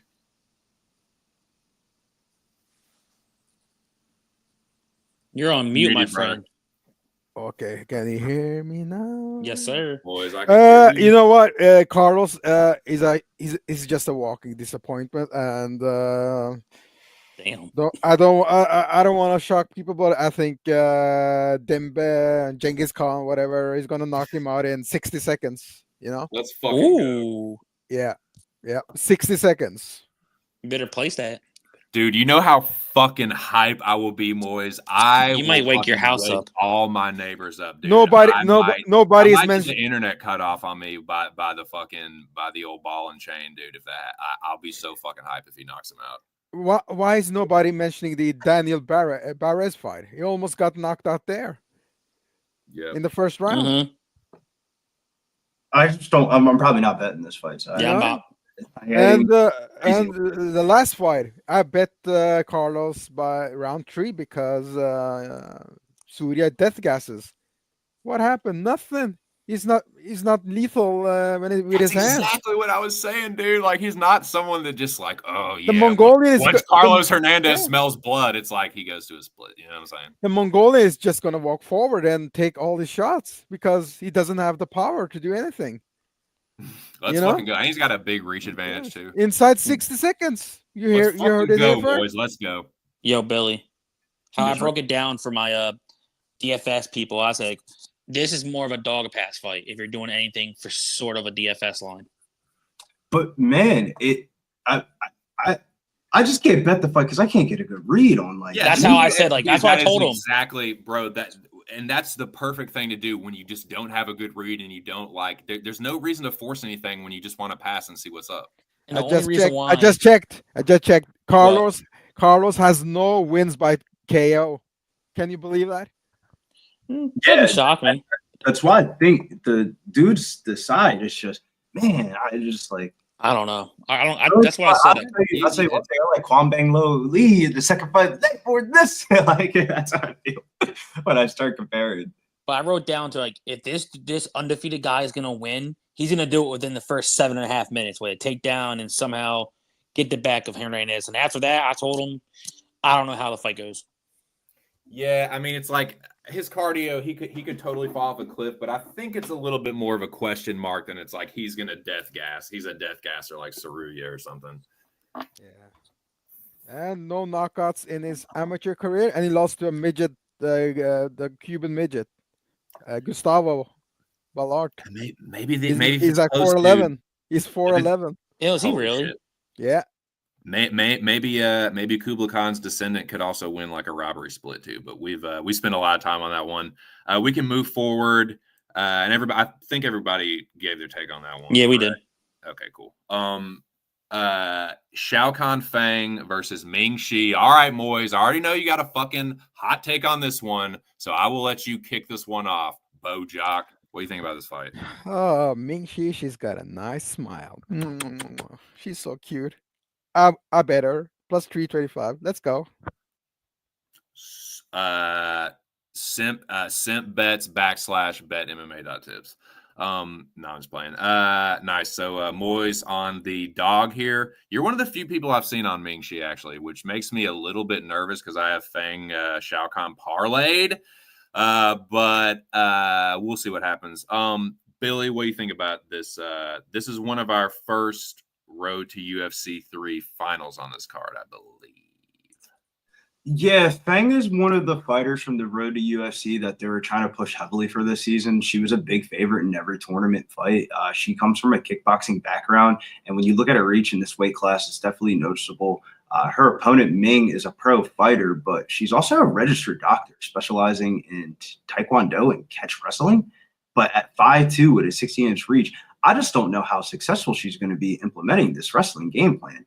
I mean, we've seen Wang before submitted in regionals against Na Liang, but I remember I was talking about that on the show, but then I looked at how old she was in that fight, bro. She was fucking 18 years old in that fight, man. I'm like, that's probably shit that happens at 18 when you fight pros and stuff like that. That really happens. Right. Like, she's the clear, I feel like, side of like just being the 22. It's just these three things of why I think Moise is correct. And I was saying this on the show of like why I was a little bit hesitant at first. A 22-year-old female fighter making her debut and minus 400. God damn, man, they're making you really pay for it. But the more and more you kind of think about it, I think the value is on the ITD prop. I'm going to be betting Fang inside a distance here at plus 400. Let's fucking go. Moise Avio, give me some fucking Scandinavian take right out of the fjord, dude. Give me a fjord take here. I just did. I started. Remember? Oh yeah. I forgot. That's how much I was blocking that out. Joey DFS. Can you go back to the picture just real quick, good sir? Yeah, I guess for you. I'd appreciate it, my fellow brother. Fang looks like she just got out of a fucking detention center, while Ming looked like she just signed up for the fucking Squid Games and not knowing what the fuck's about to happen. Don't shit on her too much. Her nickname is Doctor, so she might be on steroids. Probably is on steroids. I don't know. I know if you go by both overall body fatigue wise, I know Ming showed a tad bit muscle, but from everything I'm seeing, I know me and Moise talked about it before you joined, Billy. Ming's a natural 105er, if anything. She doesn't belong in his weight class for shit. And I didn't know she was a doctor, though. So if I ever get hurt, she could definitely help me out on the medical field. But in the octagon in this matchup, hell no. I know I was one of the ones that was trying to push Fang for the base. But I'm glad, we went over and did what we did because it is a debut fighter. She's 22 years old. But that size and reach she's going to use, I actually may sprinkle that inside the distance prop with her, but she could win anyway. I think if you told me she was going to win a volume-based decision with just hitting jab movements and do like a similar like Randy Brown type bullshit game plan, it wouldn't shock me. But if you told me she just did like a volume-based like TKO, it also wouldn't shock me. I got Fang, and I'm perfectly confident of her at least getting the win in some sort of way. Yeah, I think like Ming she does have experience advantage. It's not like she's old or anything, but dude, if you're a doctor, like a practicing doctor, there ain't no fucking way you are 100% Utah involved in your fucking fighting career. So, and I think Feng Xiaokan is the real fighter between these two. I think Ming Shi is like a Ramona Pasquale TED Talk having bitch. Like I don't think she's like a real fighter. I think she's just like she's like a hobbyist.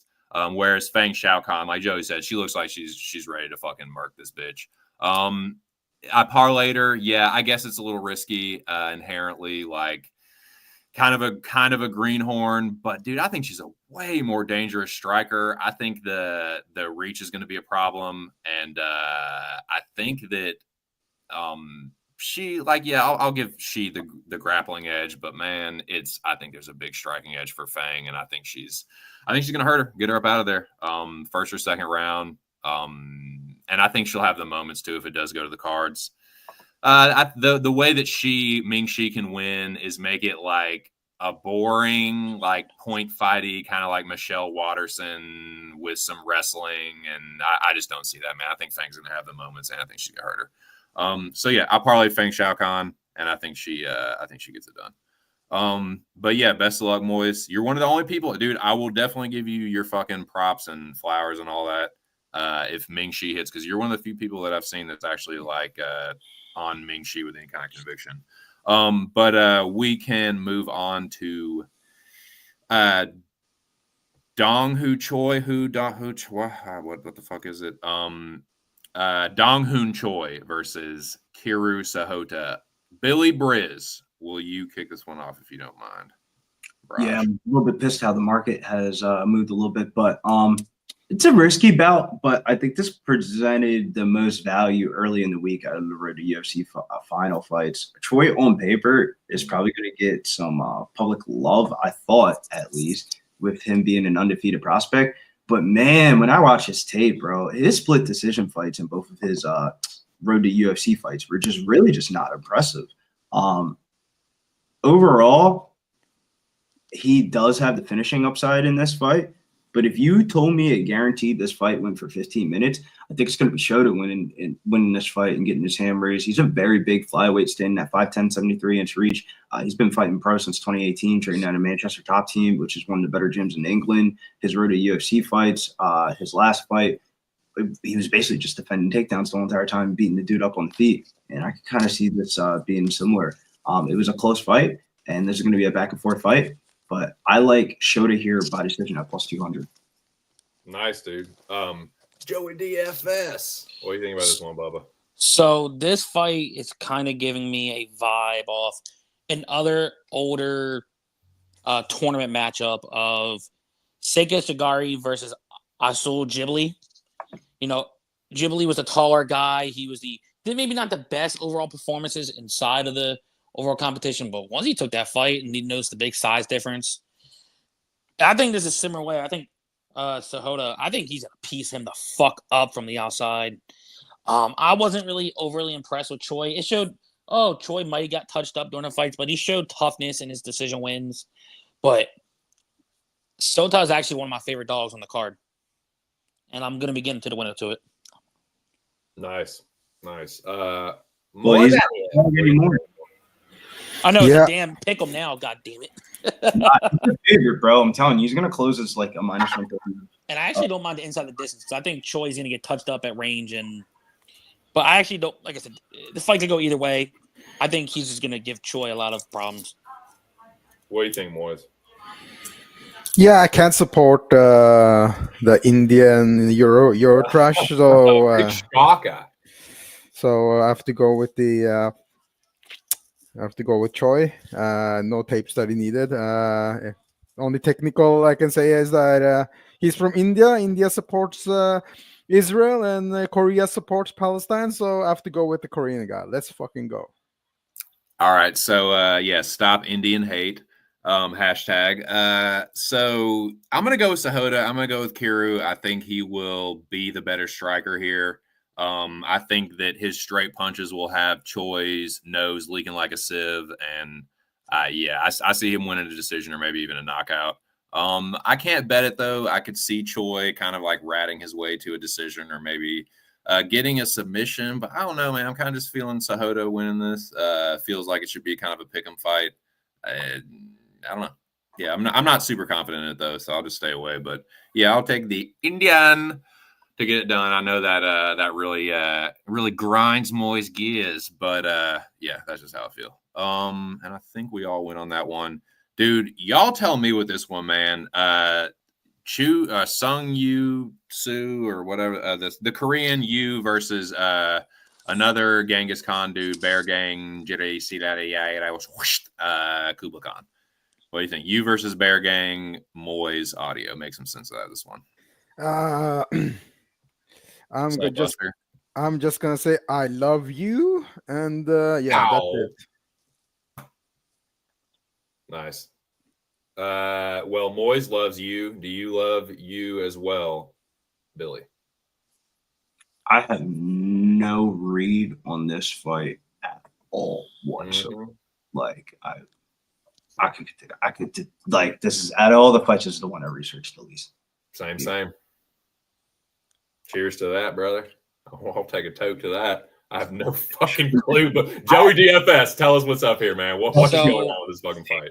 Before I make my pick, I'll give it how I broke it down for a DFS. I think this is a sneaky fight. I think somebody could get finished in. I think the dog in Bargegon, or how you want to pronounce that motherfucker's name? I think he's the better striker. I think he definitely uses range more. But from what I've seen from Su Young Yu, he's a chain style. Su Young Yu, he's a good, like I said, he's a chain style wrestler. And if he doesn't get the first one, guess what? He's gonna chain. He's gonna go for an ankle pick. He's gonna go for a single leg trip. He's going to go for a double. He doesn't give up on the takedowns. And this is for South Korea. Yeah, this from Mr. Yule. Mr. Yule.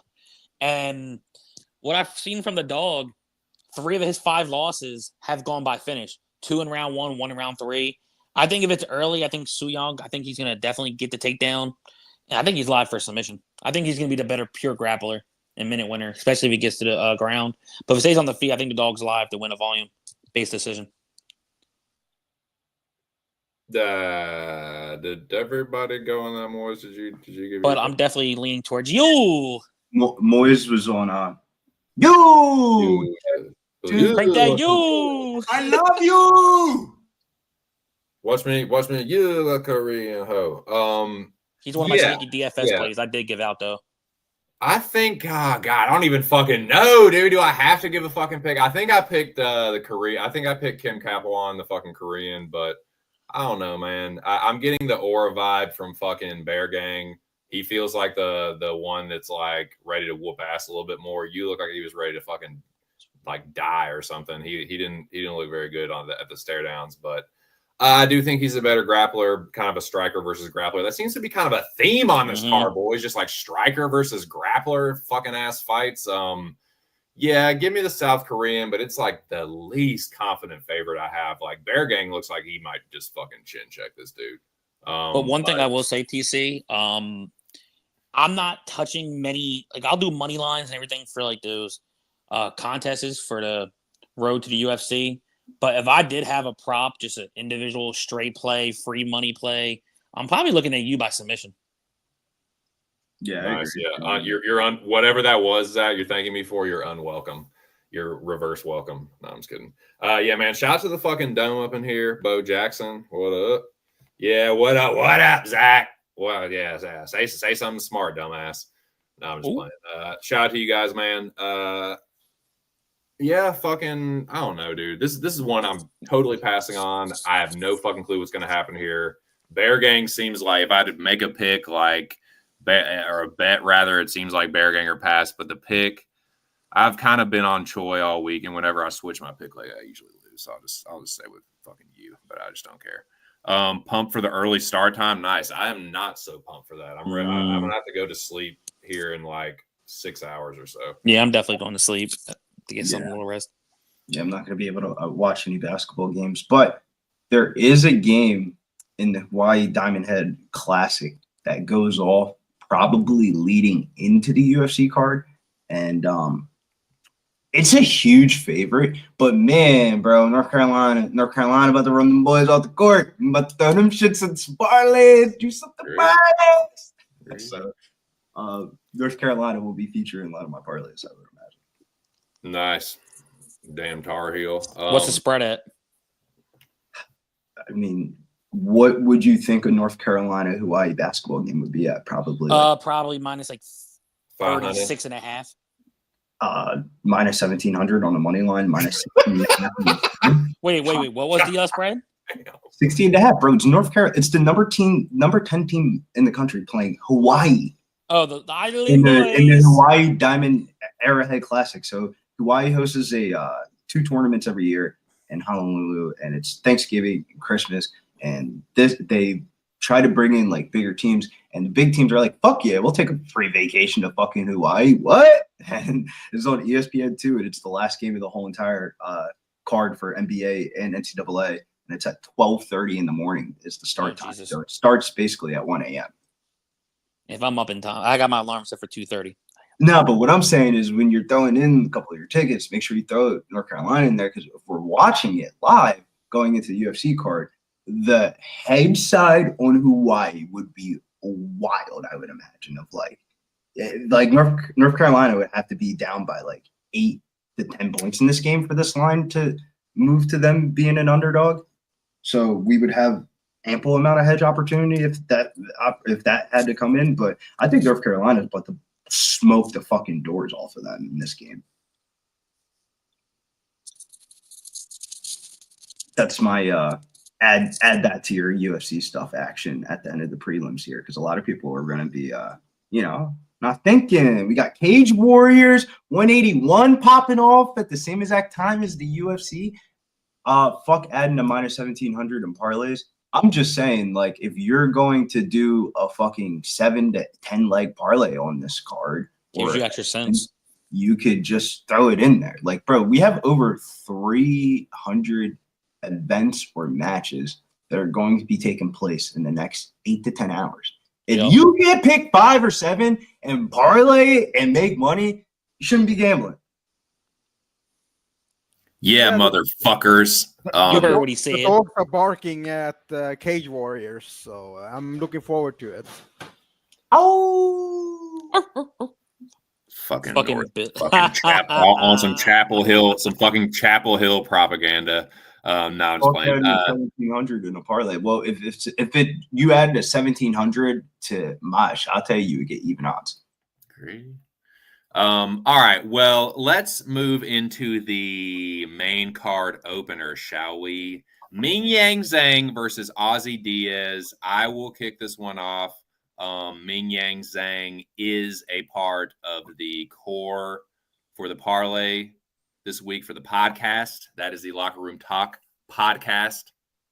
Billy and Joey are podcast members themselves. So yeah, let's fucking go, boys. I think Ming Yang Zhang gets the job done. Ozzy Diaz, yeah, he's a big dude. He was like cutting down like crazy to get to 185, but I just still think he's just like sort of okay. And I think Ming Yang Zhang is going to beat him to the punch and knock him out. Yeah, he'll be a little bit bigger, you know, less drained, but I still think he's just fighting a dude that hits way harder than the guys that he has been fighting, and definitely is better than the 2 dudes that he just beat. So yeah, I think Ming Yang Zhang wins by knockout in the first round, gets a big win for the boys and the special administrative region of China in Macau. But Moy's audio, tell me some bullshit about Ozzy Diaz and just fucking piss me off. No, we got a Latino retard versus a Chinese retard. So gonna pick the Chinese retard for the win. Let's go. Let's fucking go. That might be the best fucking breakdown of the whole show. Two retards fighting. I love it. Joey, what do you think? In the words of Mortal Kombat, I think Ming Yang's an absolutely fucking fatality, Diaz. Fatality. Let's go. Let's fucking go. Billy, what do you think? Finish this one off. I'm mad as fuck because I told Big Show, I know you're listening in the chat, that we needed to add this fight to the show sheet because this is the best fight of the whole entire card. No bullshit, bro. As long as it lasts. It's about to be fucking fireworks, bro. Somebody's getting fucking smoked like a backwood. If you look, I'm not a stat guy for MMA, but god damn, the stats back it up. The film backs it up. Somebody's getting diced and sauced, and I think it's Diaz. But I do have a premium play on Zhang by knockout for minus 150.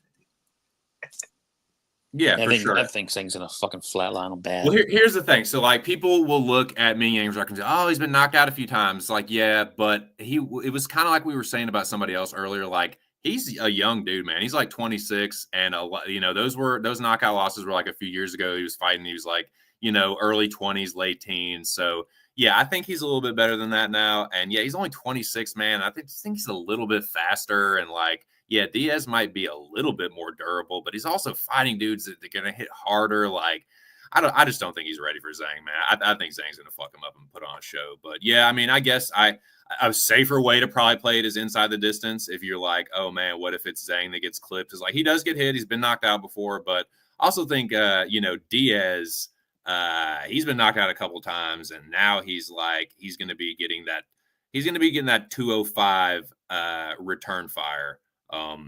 So yeah, I think it's gonna be too much power for him, and speed. I think it's a speed and power, and a little. Yeah, I think Zhang's a little bit tougher. So let's fucking go, Ming Yang Zhang. Yeah, but I think we covered that one pretty well, and I think Moy said it best. It's 2 retards fighting, but I think Chinese retardation is gonna the strength is gonna shine through. Yeah, I think he's there to be fucking smoked. Yeah, I agree. I think yeah, and that's a good point. I think Zhang does have a little bit better of a ground game too. Oh yeah, I forgot to add this. the real reason why I think Ozzy Diaz gets knocked out is because remember when he fought Joe Pyfer? Bro, that was a whole entire different weight class. Yes, sir. And dude, look at how he was fighting. He was standing in front of Pyfer and just goes left hook to the body with his hands down. Well, like, past that, his first fight after Pyfer, he fights this dude in LFA regional scene. I forget the dude's name, but like he's a jobber. Like anytime you research a fight, he's probably on somebody's record that's like fluffed up. You talking about Chuck Campbell? Oh, dude, the 2 years he fought, and the dude before that was even worse. Fucking him up, bro. Before Chuck Campbell slipped on a banana peel and got finished, bro, he was touching him, up, bro. As a 43-year-old old ass 43, he was touching him, and Diaz was like, "Oh fuck." That was the fight that I was like, "Nigga, Zang money." Like, where's the like Zang money line? And then I saw 350. I was like, "Whoa, 350! Damn!" I was mad as fuck, dude. Because this is the first fight that I like. This is probably the fight that I researched the most. Come on, Zang, bring it home for the boys now. But yeah, Moyes definitely has the take of the fucking show. I don't think that can be topped. Oberg versus Ozdemir. Joey DFS. Get ready for the thrill. Why don't you kick this one off, my dude? But yeah, here we go.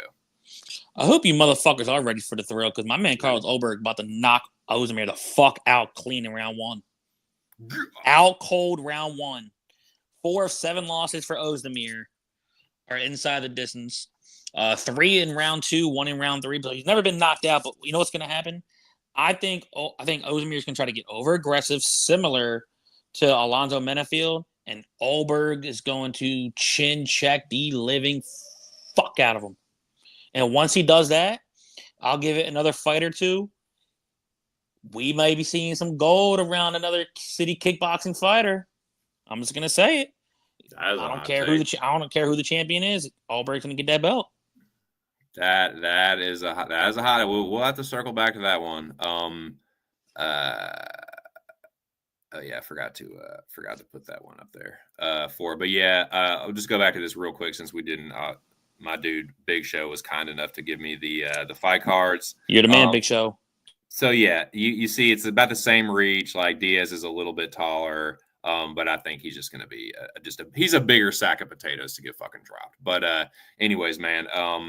But yeah, these are sick main card fight cards here. So yeah, back to Vulcan and Oberg. Oberg by knockout. Billy, what do you think? So this is one of the things that I have been trying to do a better job of like. So I'll just break it down like this. I think Oberg, I'm very confident Oberg's going to win a decision, if that makes sense. Like, I think this is going to be like one of the jaws where like he's been smoking people. He's got like coming to this fight, I think with like 5 straight finishes. But when I was tape studying this, man, this screams like Oberg 29-28 decision. Pretty boy electric slide, huh? Yeah, pretty boy electric slide in the first round. He gets up early. Then the second round, you see Ozdemir probably start actually being a little bit more successful with the grappling. And then in the third round, it's just going to be Oberg probably just like one of those ones like, you know how like when we do the streams, like Oberg probably goes down to like -130 going into the third round. And then like halfway through the third round, like he pops back up to like a -400. Like one of those type of shits. Like I feel like the live lines on this card are just going to be bouncing all over the place because they're going to want to try to even out the action. But I got Carlos Oberg here, 29-28 decision, and I actually have a decision prop parlay. This is type shit that you just got to throw 5 on it. Just put the 5 on it. Carlos Oberg by decision. Loner Kavanaugh by decision. Kwame Lee by decision, 29-46 odds. God, that's insane. That is going to be a sweat, that's my dude. Yeah, that's sweaty. If it hits, though, good shit. Yeah. It's not anything crazy, bro. I really don't. Like, no, it's not. Especially if Ozdemir gets the clinch control, and it's possible. I just think that they say, yo, Oberg, we got you a main card on another country. Go ahead and knock this motherfucker out, man. Yeah, but I also feel like there has to be a respect for Vulcan Ozdemir here.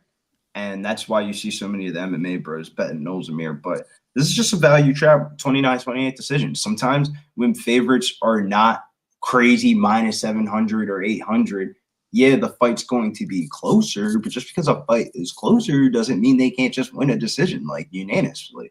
Like you tell me Carlos Holberg won a unanimous decision in this. It wouldn't shock me. Wouldn't that be the most likely outcome, I feel like? I'd say, like, unless Ozdemir gets lazy with the hands, like I said, he's been knocked out three times. He's only been knocked out two times, yeah. Yeah, bro, that's to like some very good ass fucking But people. he just He got has that knocked out by sniping Jerry, and ability. then he got smashed by DC. Yeah, like I'm not gonna hate him too much for it, but as long as he wins, about it, bro, I think Carlos Holberg is a fight or two away from fighting Alex Pereira, bro. They don't have any names to throw out Alex and except Ankalaev. Fight. Yeah, but I'm saying after Ankalaev, bro. Yeah, after that, it's like you better hope some upcoming prospects come up. So like who? Like him, there's maybe to do that Anthony Smith beat. I don't fucking know, but yeah, that's just the way upcomers. Adesanya's been fighting, they're gonna need him, bro, when they go over there because the UFC's contracted to go to Australia, I think, 2 times a year. So they're gonna need him to headline one of these cards soon. Only thing I'll say is let Olberg win. He's my leg of the parlay. If it's by decision, helps you out for extra money, cool. I'm not betting the knockout, but I'm just saying, hey, as long as the motherfucker wins, I'm cool. As you can see right there, Joey's got Olberg in the parlay for plus 162. If it's still live at that point, like by the time that it gets to Olberg, that means that the core is cash and my parlay has cash as long as Fang wins. So yeah, I'll be rooting for you, Bubba. My take on this fight is this. I think this is could be one of the better fights. It seems like one of the more high-level fights. I am historically a Volkan supporter, and I do okay betting him. Like I've definitely lost money, and I've made some money betting Volkan. It's tough because I feel like overall Volkan's a better fighter. Olberg is just a little bit sharper with the striking. Like the power, I don't know, man. The power is close. Like Volkan's very fucking powerful. I just think the issue might be kind of what Billy was saying about like the decision. I can see that because Olberg might just fight smart here and be like, look, I don't want to get in boxing range with this dude. I don't want to make this like an ugly like slugfest because Volkan can win those kind of fights, and he's only been knocked out twice. And even in the fight with Jiri where he got knocked out, like he rocked Jiri, and actually got a little overzealous there. So I don't know, man. I'm not as high on Olberg as some people. I can't quite get the Kennedy knockout out of my head. I know that was his debut, and I know he gassed out, and I know he's gotten better since then. But I don't think that Volkan is just some punk either. Like he could get knocked out, and because Olberg's got a quick fucking left hook, man. Like he'll go jab left hook, come right over the top of it, and like if Volkan just like is just kind of lurching forward, like he could walk onto a Olberg left hook. So I can see that Olberg winning by knockout. Or I can see that Olberg decision, like being a pretty boy, like landing the cleaner, like eye-catching strikes, and then just like 1-2 high kick, circle out, just like leg kick, roll under a Volkan hook and just circle out, electric slide, and just point his way to a victory. So I can totally see that.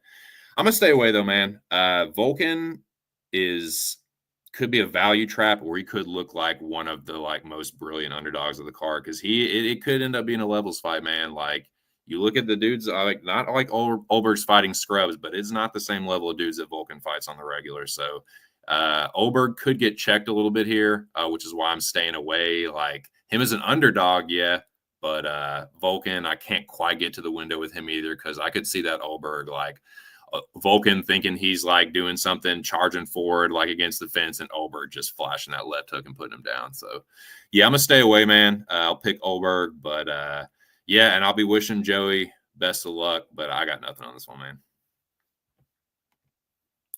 Moise, did you give your take on that one?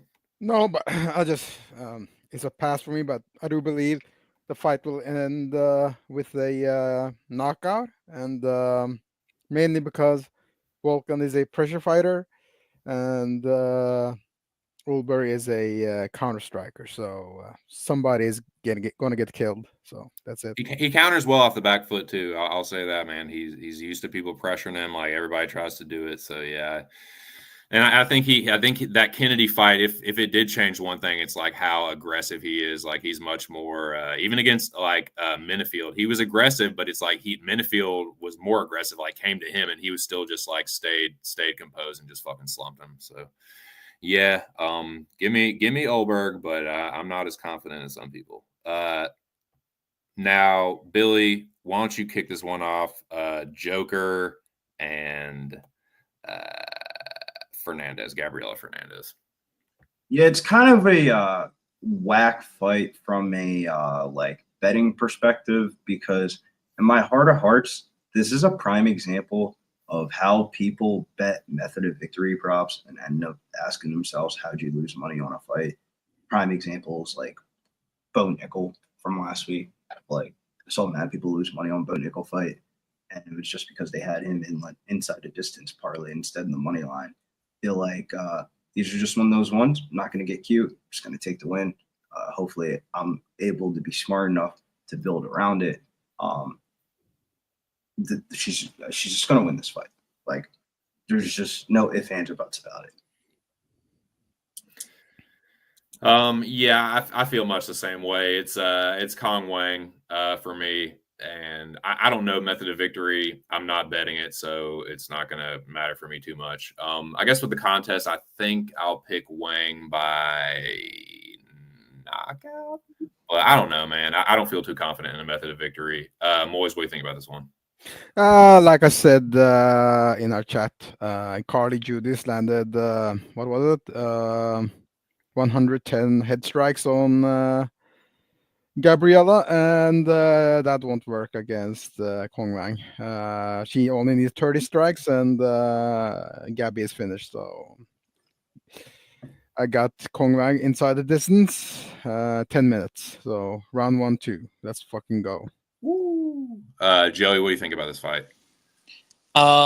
If there was a clip made for me for this show, it would have been this one. I say Kong Wang.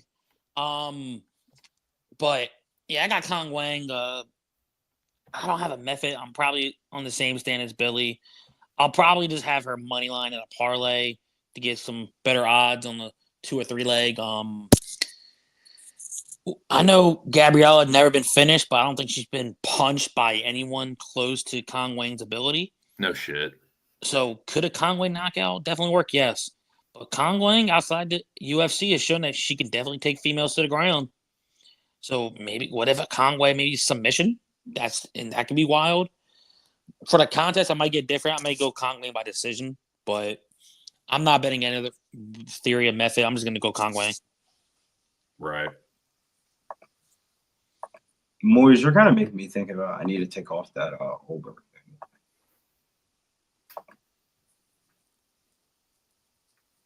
Hear that, Moyes? What about the Ober? Should switch it. What to Ozdemir? Nah, I'm gonna switch it to. Like a one of your picture giving out. Yeah, I think I'm gonna switch it to. Nothing's wrong with that. Just if you, I say go with your gut. Yeah, Moyes, what do you think about Kong and Fernandez? Yeah, we're gonna X that out.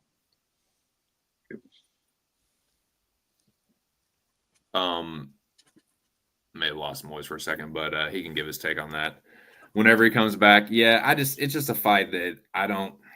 If I was gonna bet it, I'd try and get cute with a method of victory, and I just don't want to do that. Like, I would not want to get burned on like it going to the cards when I bet the decision or vice versa. I'm kind of feeling like Moyes was saying, like she took a lot of strikes from Judas. I don't know if she's going to be able to take that from Kong Wang. I'm kind of feeling the knockout, but again, man, it's just not something I really want to get involved in. Hey, TC. Yo. I'll say one thing, and I give Billy credit for. When he used to tell me to look out for lines for PFL and Bellator, you see how if lines climb up to like -9 to 1,000, And I know the inside the distance prop look like, oh yeah, way better odds. And some books only offer one method. You either got to pick the KO or you got to pick the submission. He always told me, like, hey, if you just want to make good money on those type of people, just accept the chalk. Yeah, just eat the chalk, bro. That was the number one thing he taught me because I was a rookie betting lines. I'm like, yo, how about this inside of this? He's like, motherfucker, just bet the money line, put two things next to it. You either get even money or plus money. I'm like, all right, say less. Shit. So that's if I do anything for her, which I'll probably have her in a parlay, I'm probably just going to use her as extra piece to hope I get plus money. Right. Yeah, I think it's Joker season, but we'll see what happens. Now the Coco, Salikov and Song Kanan. Moyes, why don't you kick this one off? Pass. God. Awesome. Crazy hot take. Joey DFS, what do you think about this Coco main event? Everything inside me is saying that Song is going to KO him. 4 or 5 losses for Salikov are by finish, 2 by knockout, 2 by submission. Song has 18 finishes out of 22 wins, 13 in round 1, 7 knockouts, 6 subs. I told people during the breakdown on Tuesday, if he lets his hands go more, his boxing's already good. He has good combinations. And Salikov, he's not no spring chicken anymore where he's throwing those bullshit flashing kicks. He does get flat-footed, which that is a big concern with his, mainly due to his hit ability at times. He's getting up there in age. He now Kanaz near his homeland, not too far, and he might try to show out for his people. It's like, look, I'm on a card not far from where I'm living. I got my family watching. I probably got some friends there. I'm putting on a show. I think he's gonna knock out Salikov. Hell yeah, that's kind of why I'm on Min Yang Zhang and Ma Xiaote too. Like I think they're gonna show out as well. But yeah, I like it, man. And dude, as an underdog, one of my favorite DFS plays too. I hope he gets low. People are gonna look at these fights. Oh, they're two slower guys. I hope Song's on the more lower end for ownership, and I got no problem playing it. Nice. I'll pick Salikov, but it's a pass for me, man. I think he knocks Song out, but I wouldn't be surprised if it goes the other way either. Billy, what do you think about this Coco? Bro, I just can't get a good read on this one. Of like what I said on the podcast is like extremely of how I feel. Like you would have to twist my hand and like have to like literally like probably put me on drugs and like physically put me in front of the kiosk to bet this fight. I swear to God. You don't think you're going to be feeling pretty good by the time this 6 o'clock starts? I'm telling you, bro, 7:30, yeah, I'm probably going to be making breakfast at that time. And especially if we get the Kong Wade, yeah, that's going to close out a lot. If you're like hits, you're like, time for some eggs, man. Yeah, that's going to close out a lot of cross-sport parlays for me. Yeah, so that yeah, bro, after the Kong Wang fight, bro, I'm probably just going to need to like relax for like 10 to 15 minutes. All right. So 2 Cents said he'll be right back. So if you guys want to talk about the next fight, unless you want to talk about the last fight, which sounds like none of us really do, I'm just going off the guy near his home country. I think if he does let his hands go, 18 wins, 18 finishes out of 22 wins. Why not do it in your backyard area? So I wouldn't mind that. But if we want to get on to the next fight, if we want to wait for him, it don't really matter. I'm not the co-host necessarily, but who has the longest breakdown, you think? No, I can start. All right, go ahead. Yeah, boys, I think we can start cooking here, man. Yeah, go ahead, Mills. Moise. I said Mills. Not so much, Hugo. I mean, it's a huge step up for Richie. Richie has scammed away, a couple of decisions. So she has to grapple here, I guess. Definitely does. But the thing is that whenever Richie tries to, cover the distance or shorten the distance to her opponent, she blitzes in. And I do believe Jonan can land an elbow or a counter and knock her out, actually. So it's Jonan all day for me. I could probably make this short. I know on Tuesday I've been on the Richie bandwagon since she got into the UFC. Good old Baby Shark. But I also said, in a more realistic standpoint, if she can't win the grappling, and especially early, since Sanan can get taken down, and she's shown her other fights, and Richie's going to be a grapple or bust in this fight. I got to expect her striking's getting better, especially who she's dating now, the Irish boxer kid. So she's got to be working on her hands to an extent. But if you're telling me if Shannon stops the first 3-4 takedowns early, and this is just a 3-round fight, I think she's gonna jab her to death. Personally, I hope I'm wrong on it. Leaning Richie, I got no bet, but I know this is Big Show's leg, and I'm probably fading this fight for DFS. I have too many concerns. I don't know if like I said, if Richie gets a takedown, she could definitely score well. But I don't think she. I think she needs a finish. Personally, I don't think they're gonna give her a damn decision in Shannon's backyard. So my gut says Richie, but if I had a bet in a free bet, I'd probably go with the favorite personally. But I'm probably not touching this fight. Beautiful stuff, boys. Sorry, I had to field a request real quick. Whoever wants to go next can. It's all good. I think I'm. No, I just wanted to add that if there's a Asian or Chinese judge, he might actually score that takedown defense, because in the global rule set they score takedown defense as offensive grappling. So let's go. Interesting angle there. What do you think, Billy? This is one of those ones that kind of reminds you of the Vivi fight from last week, where on the podcast we have Jan Janan as part of the podcast parlay for the week, if you're parlaying everybody's picks. And then I do have a hedge lay of Kavanaugh and Ricci by decision at plus 675. Ooh, nice. Yeah, dude, this is one where I really just don't have a strong read on it. When you guys were saying about one of the last fights, I think it might have been you, Billy, talking about Salikov and Song. I kind of feel that way about this fight. I just don't really know who's going to implement their game and who is going to. This kind of feels like a fight where somebody's going to fuck up. You know what I'm saying? Like, I feel like one fighter's going to be winning and somebody's going to fuck up bad and lose it. And I just don't know who it's going to be. I'm passing. I guess I'll pick Yan Xiaonan. I could see her winning a greasy split, but I could also see her fucking slipping on a fucking banana peel and fucking this up. But I could see Ricci doing the same thing. I don't know, man. I'm gonna pass on this fight. I don't feel strongly enough either way, but I'll pick Yan Xiaonan. I feel like she has the decision upside and the striking upside as well. So yeah, and I wish Big Show the best of luck too, man. Seeing you in the chat earlier too, by the way. Appreciate you stopping through, and thank you for these awesome fight cards, of course. So yeah, good shit on that one. That brings us to the main event, gentlemen. For UFC Macau, appreciate everybody that's been in the chat. We did hit 10 live viewers. I did see that. So yeah, can't take that from me. So Figgy and No Mercy. Personally, in my soul, in my heart, I hate this fight because these are two of my favorite fighters, and one of them I think is going to end up getting their ass whooped, and it's gonna suck, man. It's gonna hurt. But on the other hand, another one of my favorite fighters will get an awesome victory, and I think it's going to be Petr Yan here. I think he's going to whoop Figgy's ass, and it doesn't feel good for me to say that. I think it'll be competitive. I think it'll be a great fight for a few rounds, and I think Jan will start to take over. Figgy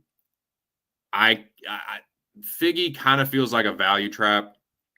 I think that Jan's experience at bantamweight and just his power and boxing are going to get it done, and he's got pretty good grappling too. And I just don't know if Figgy's wrestling is like gonna get it done for him. Like, dude, Merab got a bunch of fucking takedown stuff. Like, and that dude goes for takedowns like someone's got a fucking gun to his head, man. Like, that dude will not stop going for takedowns, and Jan defended like at least 20 of them. So I don't know if Figgy's going to be able to fall back on the grappling. I think this fight is going to be contested a lot on the feet, and I feel like Jan's going to have the bigger moments here. Like Figgy could have some moments too, man. He does hit really hard. Like I can't completely count him out, but the more I think about this one, like I think Jan is going to put on a really impressive performance here and kind of remind people why he was the champion and why, like, yeah, he lost to Aljo. He got backpacked by Aljo, and then he was kind of whooping Sterling's ass at the end of that fight.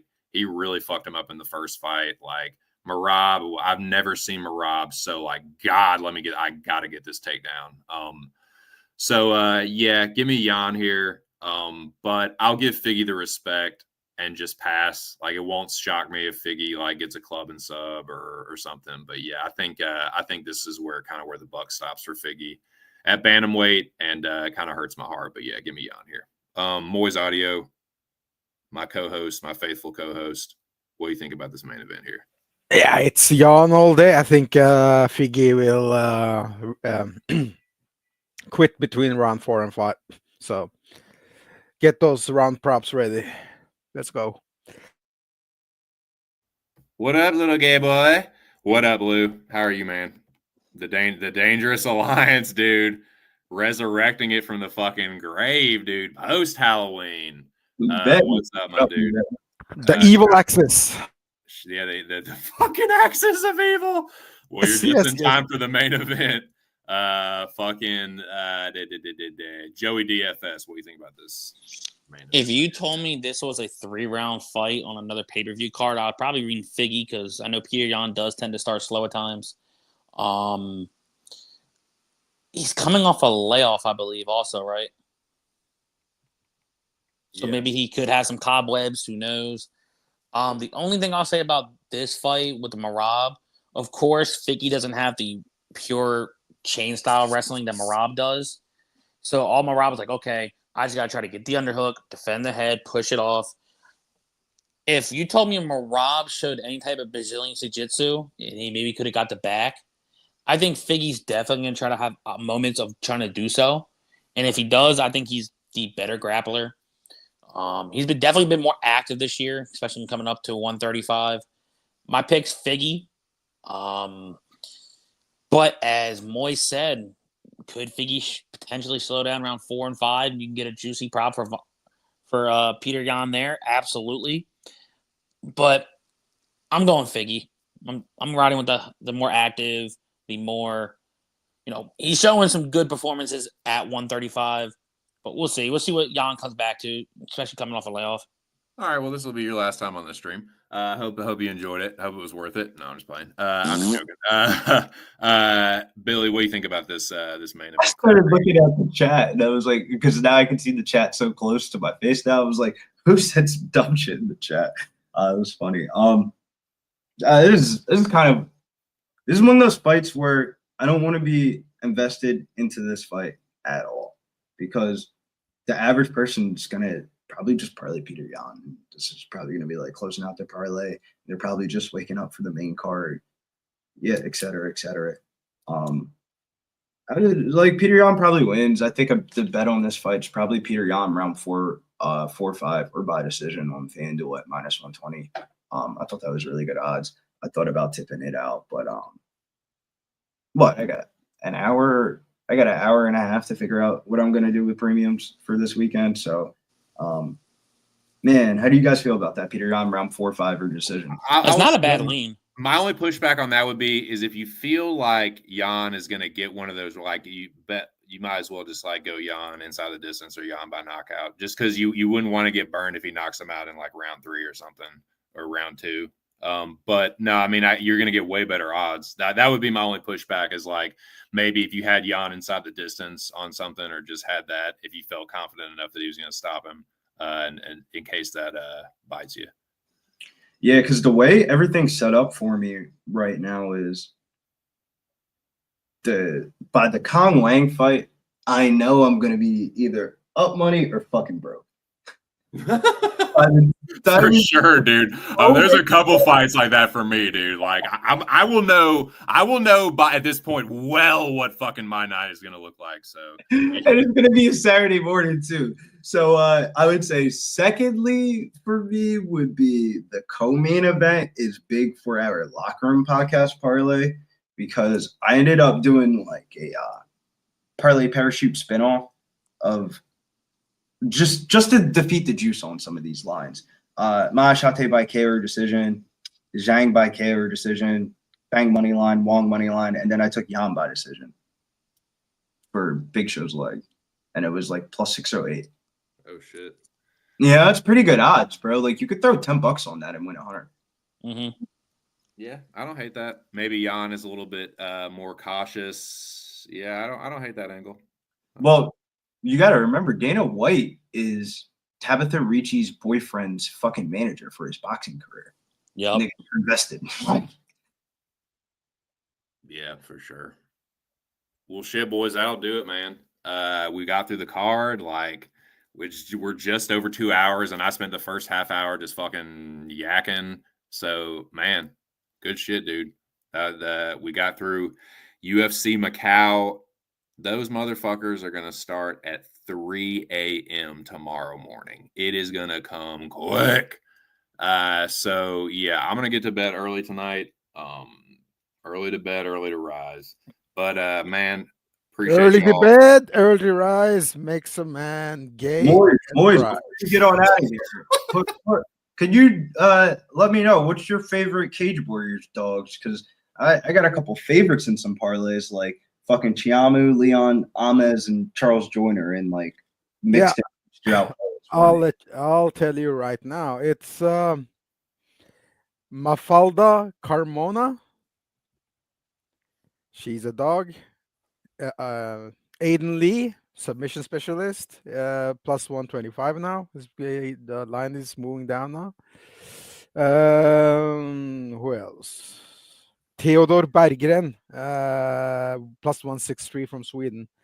Those are my main dogs, and I might take a stab on the juiced up roid head Brazilian in the main event, Lopez.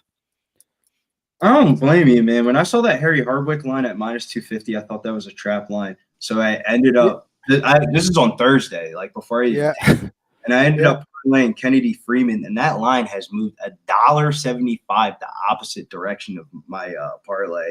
And then the Justin Burleson fight, he's coming off a huge layoff with like a death situation. I thought, Berggren is going to knock him out. Yeah, easy. I know Berggren. I know him.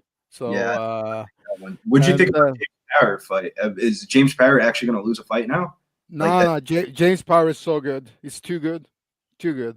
So it's good value then, because it's one of those fights where it's like, like when a fighter that's getting hyped up by the promotion, then they actually fight a decent fighter, and you're like, I don't know if they're actually really good or not. Where do the Cage Warriors fights, boys, for anybody just joining? The Cage Warriors fights start at 1:00 in the afternoon that Saturday. So when we usually go live for the UFC will be the time that the Cage Warriors. Oh, interesting. I mean, Lopez is plus 200, plus 185. I mean, what's Harry Hardwick gonna do to take him down? He's from Nova União. They're grand specialists, so it should be evens. Should be evens. So you get huge value. Huge. I love that Aiden Lee pick. I think Aiden Lee. He's going to sub him. Easy. Those long arms, those fucking long arms, is going to snatch his neck and sub him right away. One thing I like doing for Cage Warriors is like watching their Instagram weigh-ins of like their broadcast stream is 10 times better than the UFC weigh-in stream. Like this shit's shot in like 100K. You can screenshot. Like sometimes I just screenshot the face-offs of like, yo, this motherfucker about to whoop his ass. And that one for me this week was Charles Joyner against Yannick Bahati. Yeah, but Charles Joyner almost minus 1,000. So no. Yeah, no, that line's just. But Kennedy Freeman is a flyweight. Mafalda Carmona is a grappler at bantamweight. So trust me, Mafalda gonna get it done by 3 rounds to 2. So. Moise, who's the fucking who's the Swedish dude you said? Theodor Berggren. Okay, gotcha. In English, Theodor Berggren. Theodore Berggren. Berggren. Theodore Berggren. So I'm about to switch out that leg now. Justin Burleson, he had cancer. He had to remove one of his testicles, and yeah, good luck. Holy shit! All that, what you call it? The what you call it? The Radiation therapy. Yeah. That breaks you down, man. That destroys your muscles, and yeah. Holy shit! And somehow Theodore is if you look at Taylor, he's a stud, man. He's healthy. Let's just say that. Shit. Well, hell, I might have to fucking put a couple flyers on some Cage Warriors. So, Moise, I got a question for you because on Bet365, this is why I love Bet365 parlays. Would you switch out Kennedy Freeman for Tiamu Armez Joyner? No, yeah, would just with Freeman then. Yeah, just it's 135. So and it's 5 rounds. So you have to pick the grappler. She's gonna cage push, and she's very strong. Yeah, I want to get off of Kennedy Freeman. Have you seen her ass? The Portuguese chick. I put in a parlay Thursday, like Wednesday going into Thursday. It was the Browns money line, Loner Kavanaugh, Minyang Zhang, Kong Wang, and Kennedy Freeman. With the ability of knowing I can switch out Kennedy Freeman if I don't like it. It was 250 and now it's 175. Like, bro, she's probably a value. Like, she's gonna lose. I feel like I should switch it out for the 3 favorites. Like, yeah, because Kennedy Freeman, she was preparing for a flyweight bout, right?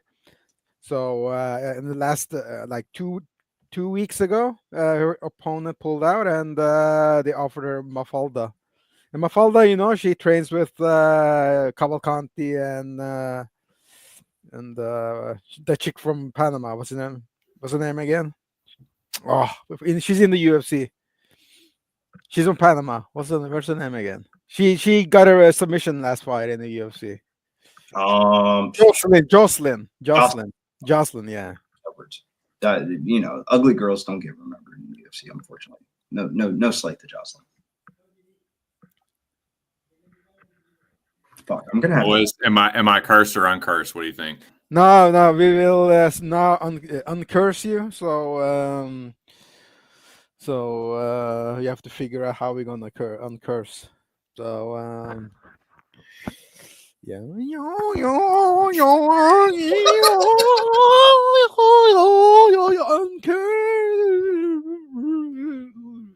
Fuck you, uncursed. Let's go. I gotta go. See you in the chat. Bye bye. Thank you, sir. I'm glad that helped me out because I was about to copy Kennedy Freeman in that parlay, and I definitely will bite the $3 loss of fucking switching that out. What for $3? Nigga, that should be $30. Like, what? Give me the 3 favorites over the fucking chick that might lose now, bro. 250 to 175 in less than 8 hours is wild, bro. Billy, I'm gonna be honest with you. I kind of zoned out for like the last couple minutes, and I'm not sure which fight you're talking about. But I wish you the best of luck. The Cage Warriors fights that are going to be taking place in part of the UFC card. The only reason why I say it's actually really important to the slate is because you can kind of set up some of your parlays where you can put in a couple Cage Warriors fighters with a couple of the UFC fighters and like really have yourself like a nice little plus 200 parlay of like just like top 2 from each. Nice. Hell yeah. Well, hopefully I'm uncursed. Boys, thank y'all for joining me, man. If y'all have any like final words, final thoughts, any shots you want to call here at the end, Joey, dude, thank you again for joining me on these streams. I'll be back for not next week because that's Thanksgiving, but the week after I'll be back, and I'll drop you the link again. But thanks again.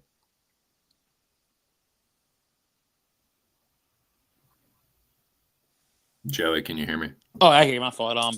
Yeah, whoever's all been here, make sure to smash the like button for my boy TC. He does these streams as much as he can. And look, if some of you D-gents don't got nothing to do at 3 o'clock in the morning, set your alarm for like 2:30 to 2:45 East Coast time, and or whatever time zone that you are in. If you need to, go get a cup of coffee, go have some breakfast, and join us in at Pub Sports Radio. We're going to be streaming the entire card. We're probably going to have a lot of coffee and smokes during it. So, yes, definitely stay alert. I know we're going to be throwing out plenty of other bets that we pre-flop on before the fights. I know Billy for his famous round 1, round 2, or 2-3. So, I know he's probably going to maybe spit some of them out when the time comes. Not today. My FanDuel account is I gotta, for me to have to withdraw on FanDuel is doing too much. I'll just play on another book. So either way, we're going to find plenty of spots and opportunities to cash on this card. Yeah. Well, those are supposed to be coffee cups, but they look stupid. Oh, well. Yeah, they can't all be bangers. Billy, dude, thank you for hopping on the stream with me, man. I appreciate it. And again, like I said with Joey, I'll drop the link again in a couple weeks. But dude, what do you anything else you want to any last words or any plays or anything you want to let the people know about? Stay alert. I know Big Show told me and you if we want to, we can send him our picks. So if anything, he might put them on the website. And I always tend to forget that, but I'm gonna end up doing it today because I still got to figure out how my bets are going to look, and I still got to figure out how much DFS I'm going to play for this card. Right on. Billy, any final words for the people? Nah, man. Shouts to the people, man. You know where to find us. Let's get to some money today. I'm trying to figure out how much money I want to spend on this card right now. Facts. Fuck yeah. Yep. Ain't going to be much for me. Y'all see my plays, couple bets, 1 underdog, 1 parlay. Y'all heard Joey, man. We will be live at 3:00 in the fucking morning here in just like 13 hours, literally. So yeah, I'm gonna be going to sleep not too long from now. Hope to see y'all there. We will be betting, hopefully fucking cashing. God, I need to get one of these for the hoop, man. Nah, man. The losing streak is gonna stop here, man. The winning streak is going to start. We're gonna have a hot little end to 2024. Let's fucking go, man. Thank y'all so much for joining. 10 live viewers at the peak of it. So that is good for the channel. Smash the like button like Joey said. Thank you guys again. And that will do it, man. I'm not going to do any special little outro or anything. I'll just wish everybody best of luck. Hope to see y'all at the pub. Shout out to the Dome. Shout out to my dude Aaron the dog. And yeah, man, get the fuck out of here. See y'all in 2 weeks. Peace.